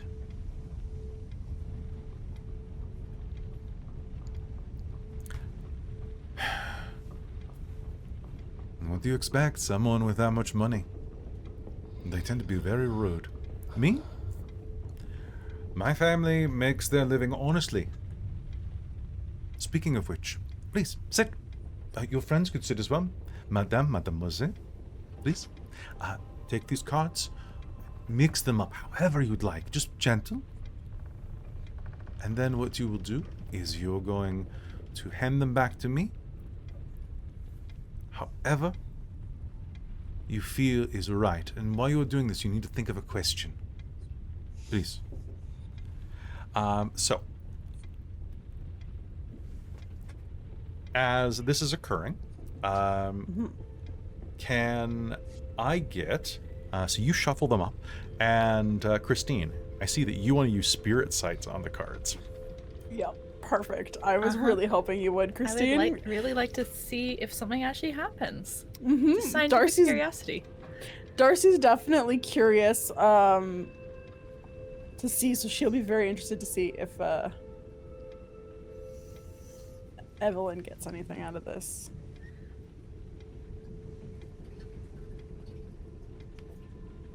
So I think Evelyn's going to slide those sunglasses on. They're over across the room right now, so I'm not going to go find them. Just make the excuse of, oh, it's a bit of a bright day, even in the train. It is very dreadful in here. Go ahead and give me a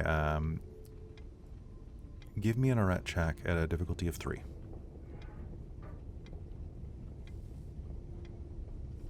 Erete, I should say. I'm literally playing a Frenchman right now.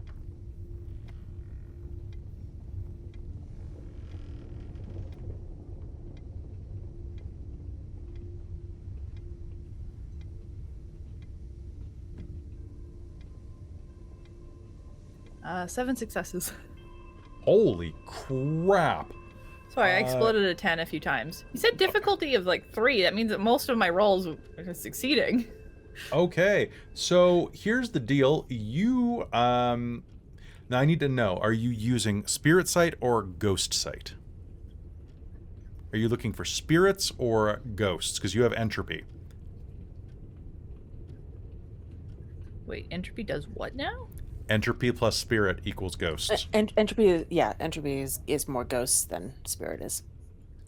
Yeah. Ah, You have to attach it to spirit to do it, but you could do both. Yeah. sure. Spirit is just the general spirits of the world around you, and then entropy is about Ghost Okay. Sight. the dark side of that Yeah, stuff. whatever like might be pulled by a deck of mediumistic type cards. He's a spiritualist, so that's probably ghosts. Okay, cool. So congrats. You have Ghost Sight on for the chapter. Shit. So you can turn it off whenever you want. Okay. And Should be interesting. yep, I will also Can I just say tie it to that my glasses? So if I take them off, I can look past, or can with 7 successes, yes, I'll allow it. Sweet. It'll still be a held effect, Okay. but So if I want to do other stuff without difficulty, I need to drop it. But yep. okay. So sounds good. yeah, so sliding that on, he will hand it to Darcie and let Darcie shuffle the deck. And as you put your glasses on, you are going to see an old, withered, skeletal woman sitting in the empty seat next to this pair. They've grabbed a table there, a pair of large blue cushioned sofas facing each other.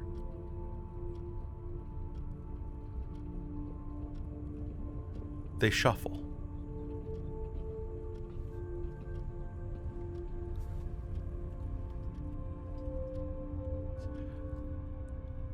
And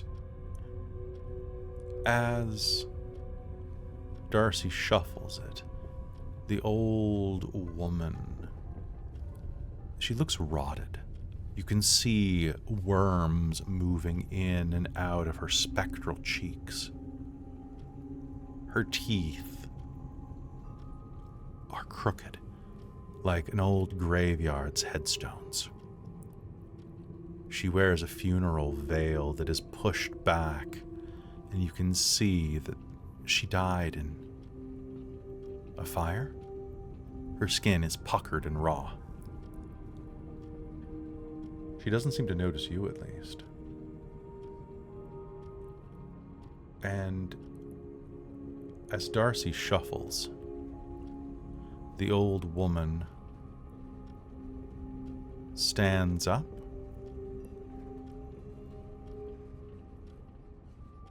and as Darcie assembles the stack,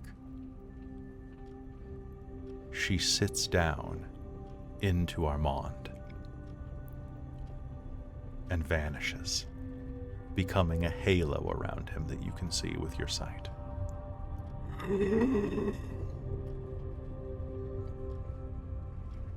His eyes roll back in his head, displaying only their whites.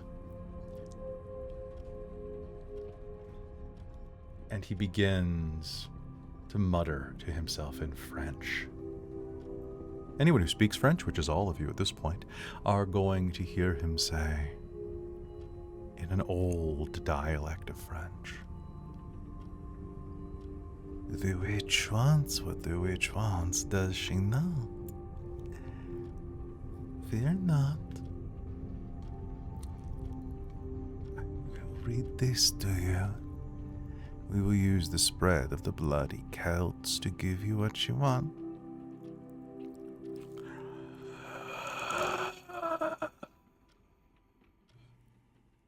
He opens his eyes wide and flips the cards out in a Celtic cross spread. This is you. Your present. He flips the High Priestess card.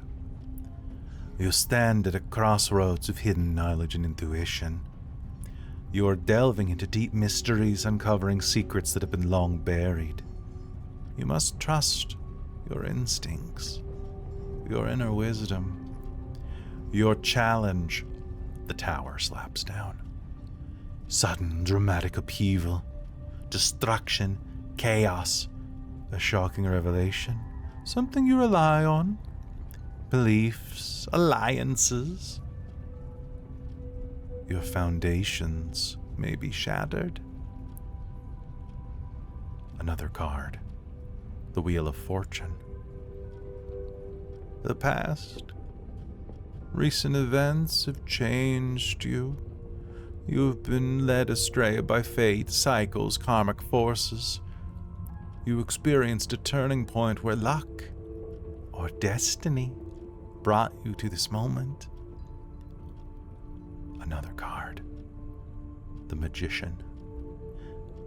There is a powerful opportunity for mastery and will working.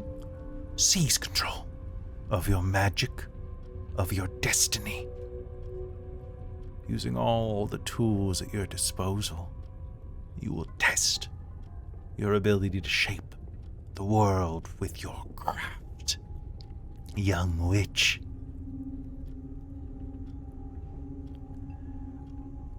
Your goal? What you want? She slaps a card down. The moon. The realm of illusions. You seek to discard maidenhood and take on the mother. To enter womanhood with blood. A desire to connect to something deep inside.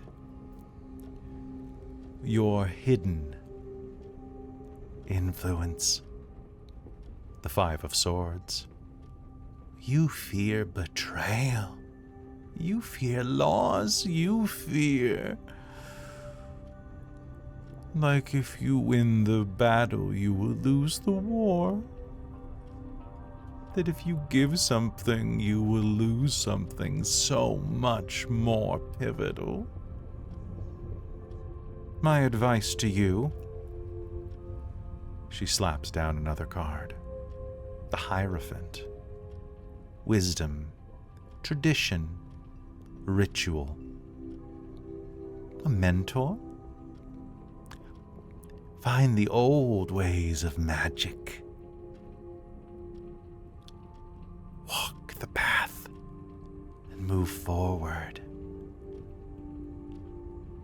Working against you, she slaps down the Devil. Outside of your control, you're tempted, obsession, corruption. Something wants to bring you low. Whatever this person is still working against you, even if you can't see them.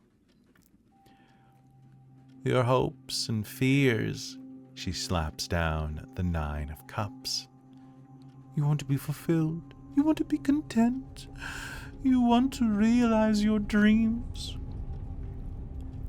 But you're so afraid, little girl, that happiness is just out of reach, or that the cost is just too high.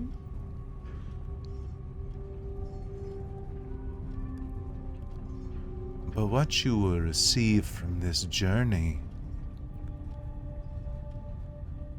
She flips one final card, and a rock shifts in your gut. You look at a pale rider on a pale horse. Transformation is inevitable. The old ways must die for something to be reborn. Maybe you will not die, but you will change. You will evolve. You will become something more.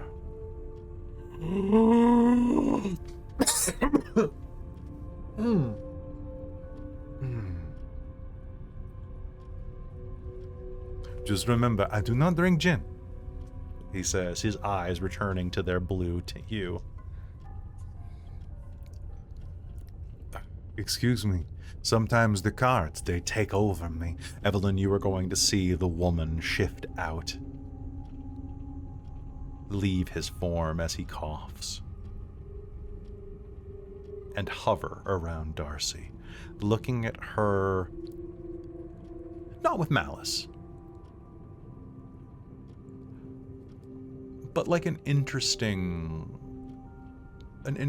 plaything or a neighbor's child.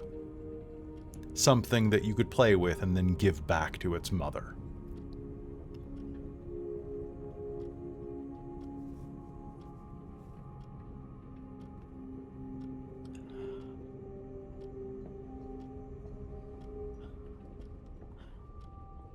I got a taste for, I wonder if they have any of that bubbling, Shem. It's from France. That I had it a lot when I was living in Paris. Champagne? Yeah, Unfortunately, if it is here, it is probably not champagne. It's probably just sparkling wine, because it has to be from the Champagne region of France to be called champagne. I did Otherwise, not it is know just that. sparkling bullshit. I did not know that.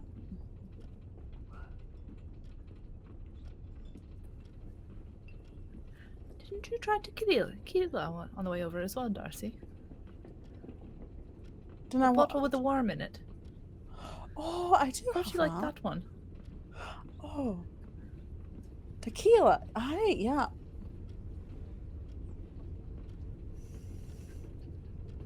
And as you're saying that, the back of the car will open. And you will see 3 figures step inside. 2 you'll recognize as Sam Blackwood and Henry Matto, and the other is the smaller man with the mustache. They enter the room as the older, smaller man is giving a bit of a talk to them. He speaks with a North English accent, coming from around Newcastle, and talks a bit as he enters.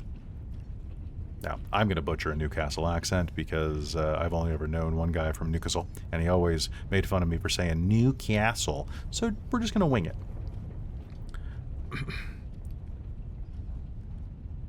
He enters and is talking a bit about the observation deck. I don't expect much problem here. They should be fine. Should be fine. Shouldn't be too much problem here. The observation deck normally gets busy at night.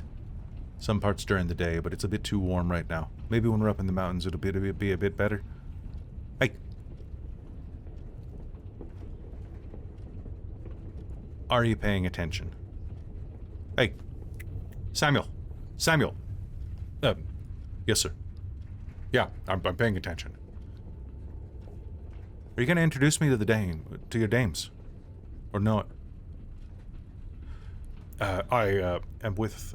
Before he can react, the man turns around and... Good day, ladies. Pleasure to meet you. I see that you know Mr. Blackwood and perhaps Mr. Matto? We did meet on the travel here, yes. It's a pleasure, Mr. One second as I remind myself his name. Trott. William Trott. Pleasure's mine. If you have any problems on the voyage, and I don't expect that you will, you can come and find me, or these 2 strapping gentlemen. We're here to solve any problems, and seeing as you're 2 pairs of ladies traveling by yourselves, we'd be happy to escort you or take care of you through any activities that you would require. We're duly employed by the Darcie's rail. gonna get an evil grin on her face and look at Sam. We're duly employed by the railroad to make sure that this is a comfortable voyage and that you make it to the other end nice and safe. It's ever so reassuring. Thank you. Of course. And as he says that, you can see that despite their outfits, both of them, as well as... actually, it doesn't appear that Henry is, but both he and Sam are carrying guns.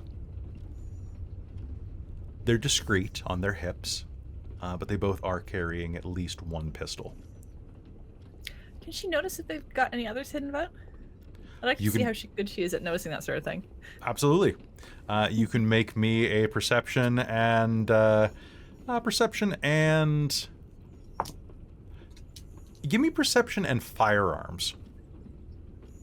Okay. Detail oriented. Yep, that'll apply. Because you're looking for bulges, specific places where you would hide a firearm. Difficulty? Difficulty of 6. Cool. So it's going to be 3 successes to do that. Okay, 3 successes. You can see that they both have hip holsters, and they both additionally, you can see have, this man has an ankle holster. And also, Sam has a sleeve holster. Basically, he's got one of those little gear things. You know what I'm talking about? The flick and it comes out into your hand thing? Yeah, he has one of those in his right hand. Henry does not appear to have any firearms on him at the moment.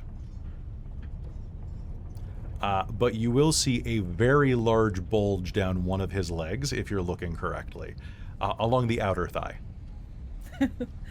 Probably a knife of some sort. Probably a knife.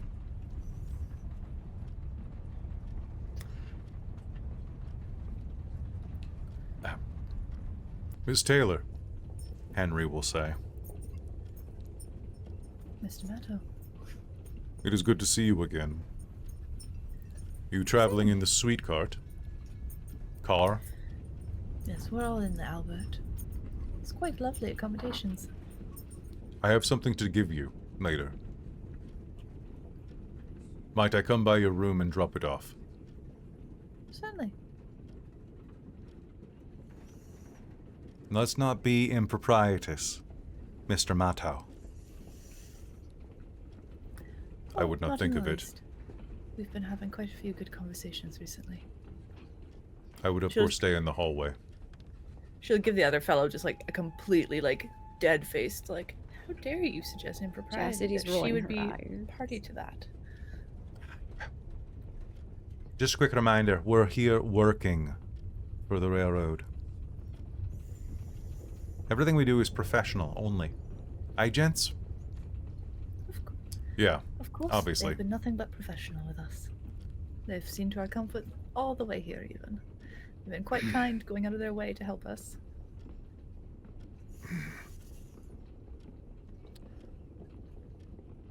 This is the Mr. Trot I talked to you about before. My friend from Scotland Yard.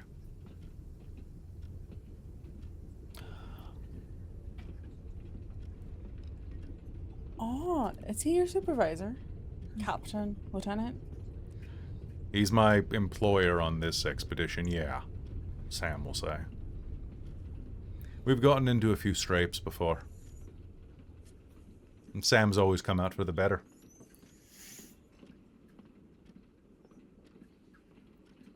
Good to have him along. And good to see you as well.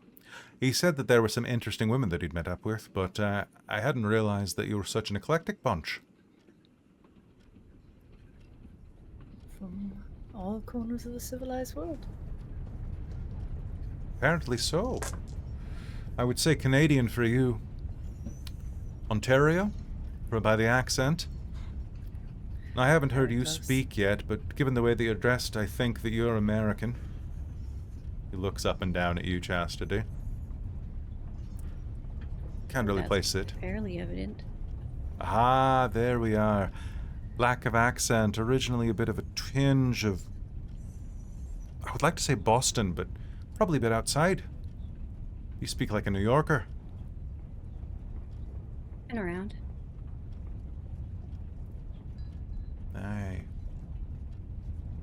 In fact, the only one I can't place. He looks over at Josephine.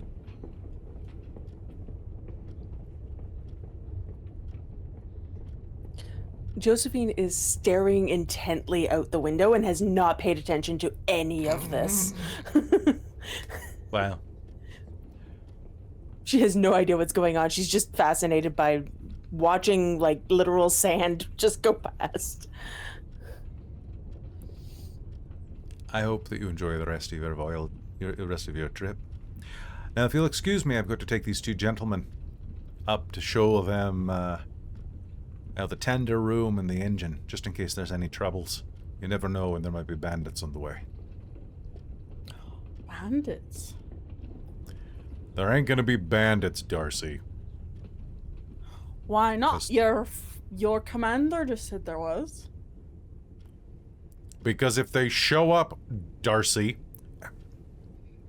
Mr. Blackwood, Propriety, Miss Harkness, I'll kill them.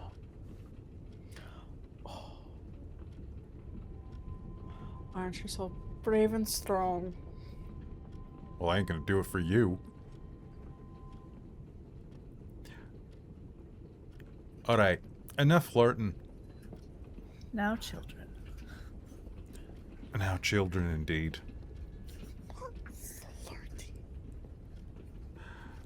Come, Evelyn's we've just got the gonna give engine. Darcie a side eye. We have to check in with, we've got to check in with the powers that be, conduct at Hawk. And Miss Barrow.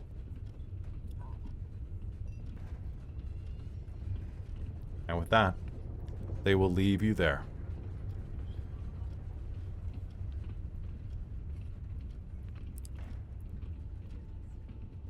The look out the side of the car is absolutely beautiful. Do you sit and enjoy it for a bit? I think so. And I think Chastity will say, so, chances of bandits then? Oh, probably 100% at this rate.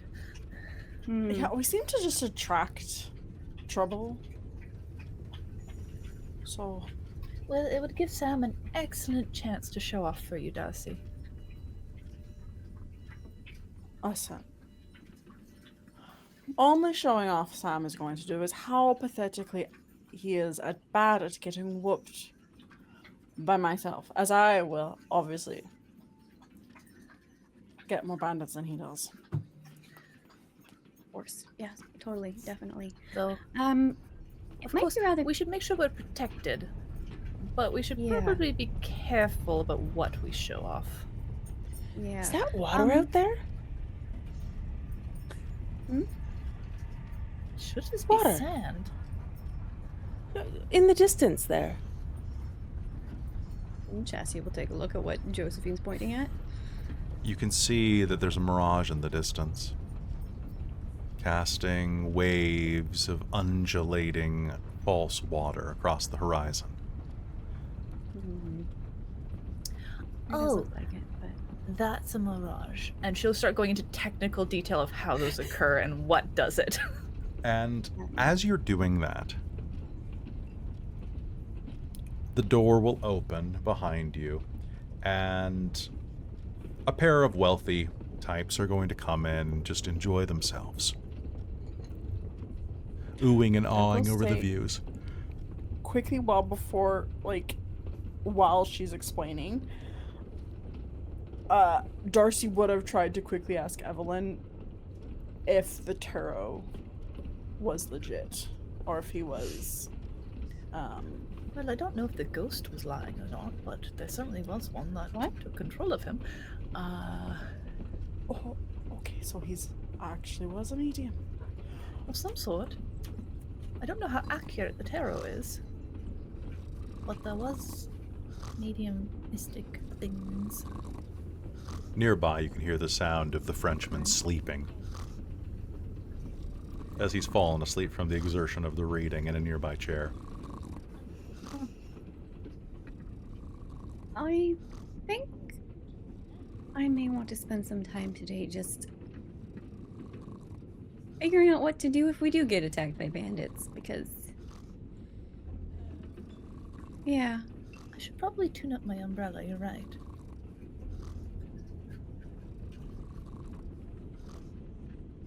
Anybody have wine here somewhere that I could snag a bottle?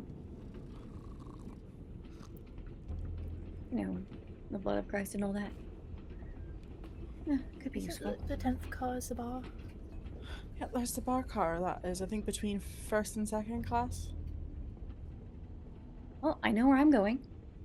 And that's what Chastity does. Is she's gonna get up and Chastity, head out to go as you find get blood. up to head out, you're going to hear a clunk down at your feet. And you're going to see that there is suddenly, out of nowhere, a black cat sitting on your foot. Hello.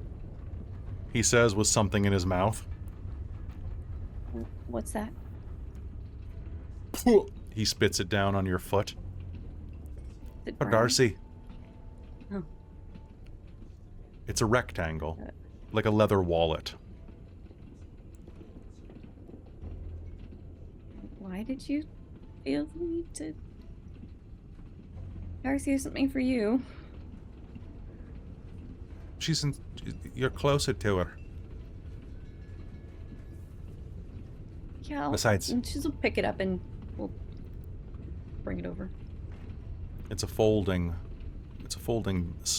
bit of leather, and as you hand it over to Darcie, it'll flop Definitely open. flips it open first. You will Not see a even subtle about it. badge She flips it open. for the Pinkerton Detective Agency.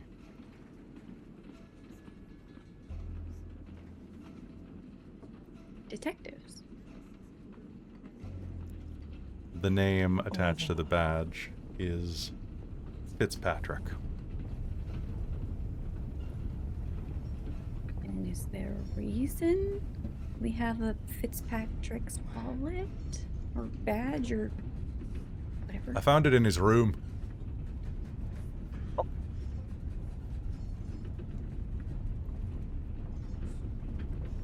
Sure.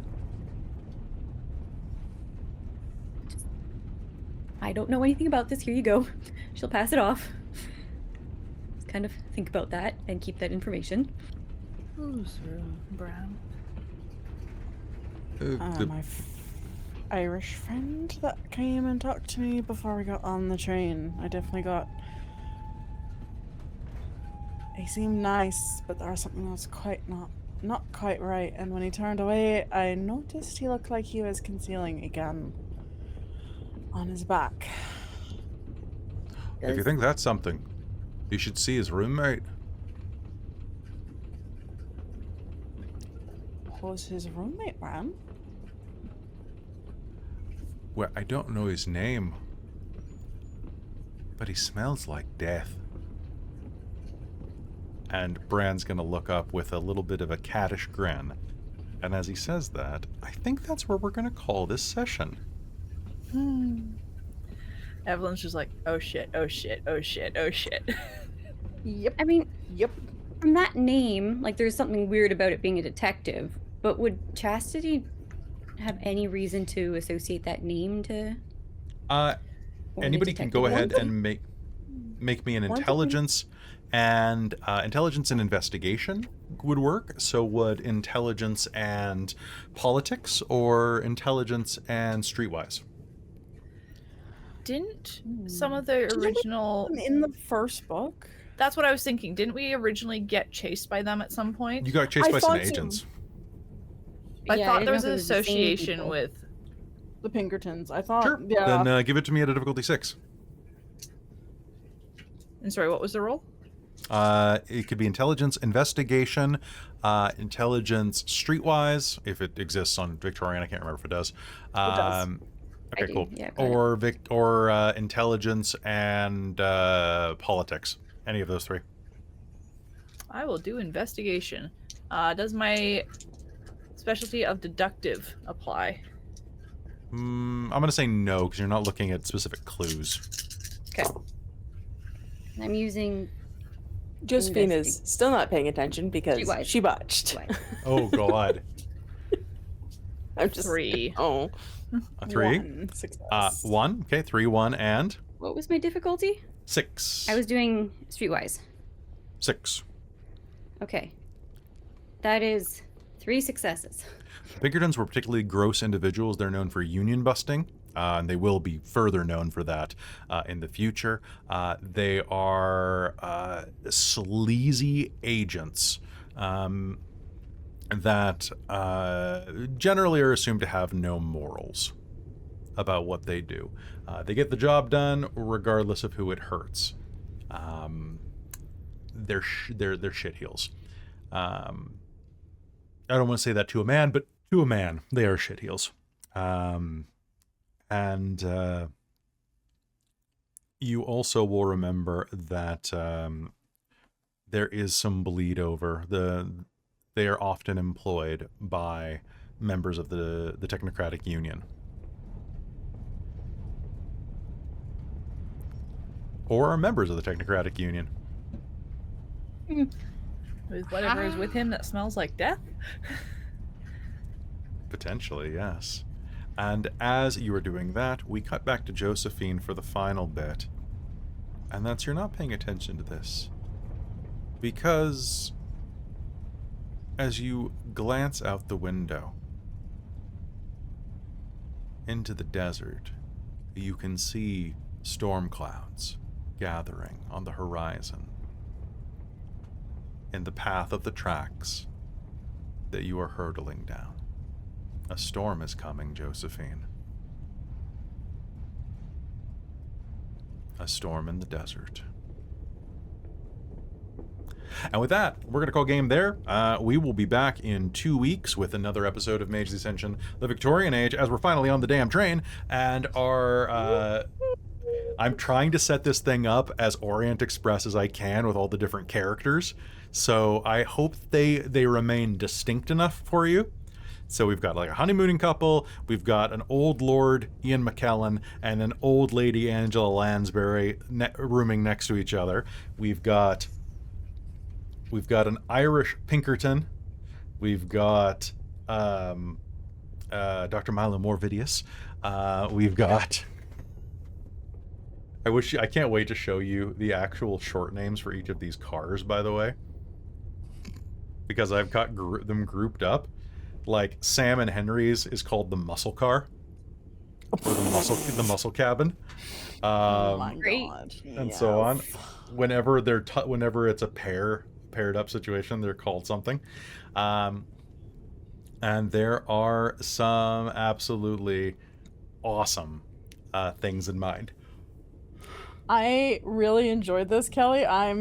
I'm sad we're having a short episode because I just want to explore the train more. Like, Well, I you're going to. legit want. I know, but I'm just like letting you know it's exciting. Thank you, I appreciate it. I did want to call a game tonight before the storm rolls in and knocks out somebody's power.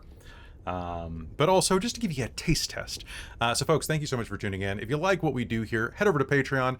Starting in just another month, you'll have plenty more Mage content. In fact, if you've been on the Patreon at any paid tier level, you have been receiving updates about Technocracy Dominion every day for the past week and a bit, which has been a lot of fun. We've been putting out news stories about the characters and then lies and slander about the characters. And if you were really lucky, you got a wedding invitation today to attend a very special wedding of a pair of the characters. We're gonna probably do something similar with Bedlam. I really want to get people hyped for these games, and they are going to be some real fun. But consider joining the Patreon. Then you can get access to all of it, just like our amazing patrons, our divine producer, my mom, and Shikon Day Vermillion, our demonic producers, Sorcerer Sanguine, our wizards of the Patreon, Tammy the Forever Cleric, the Ink Goblin, Crusher, Urquhart, and Big Nut, our monster maker, Soul Omen, and Larouk, and our high council, Taryn, Amberthist, Raven with Baubles, Chef Eladeth, Mike Baxter, Brian Kaler, Nerdy Metal Gent, Grumpy Owl, Cody, David Prophet, and Doug. And with that, all of you take a total of 6 XP, 3 from me, 3 from the chat for coming back. and have fun with that. We will see you next time, folks. Have a wonderful night, and be sure to come back. Our next game is Cold Iron on Saturday. So come for the end of the Prospect Arc, most likely. We'll see you then. Good night, everybody.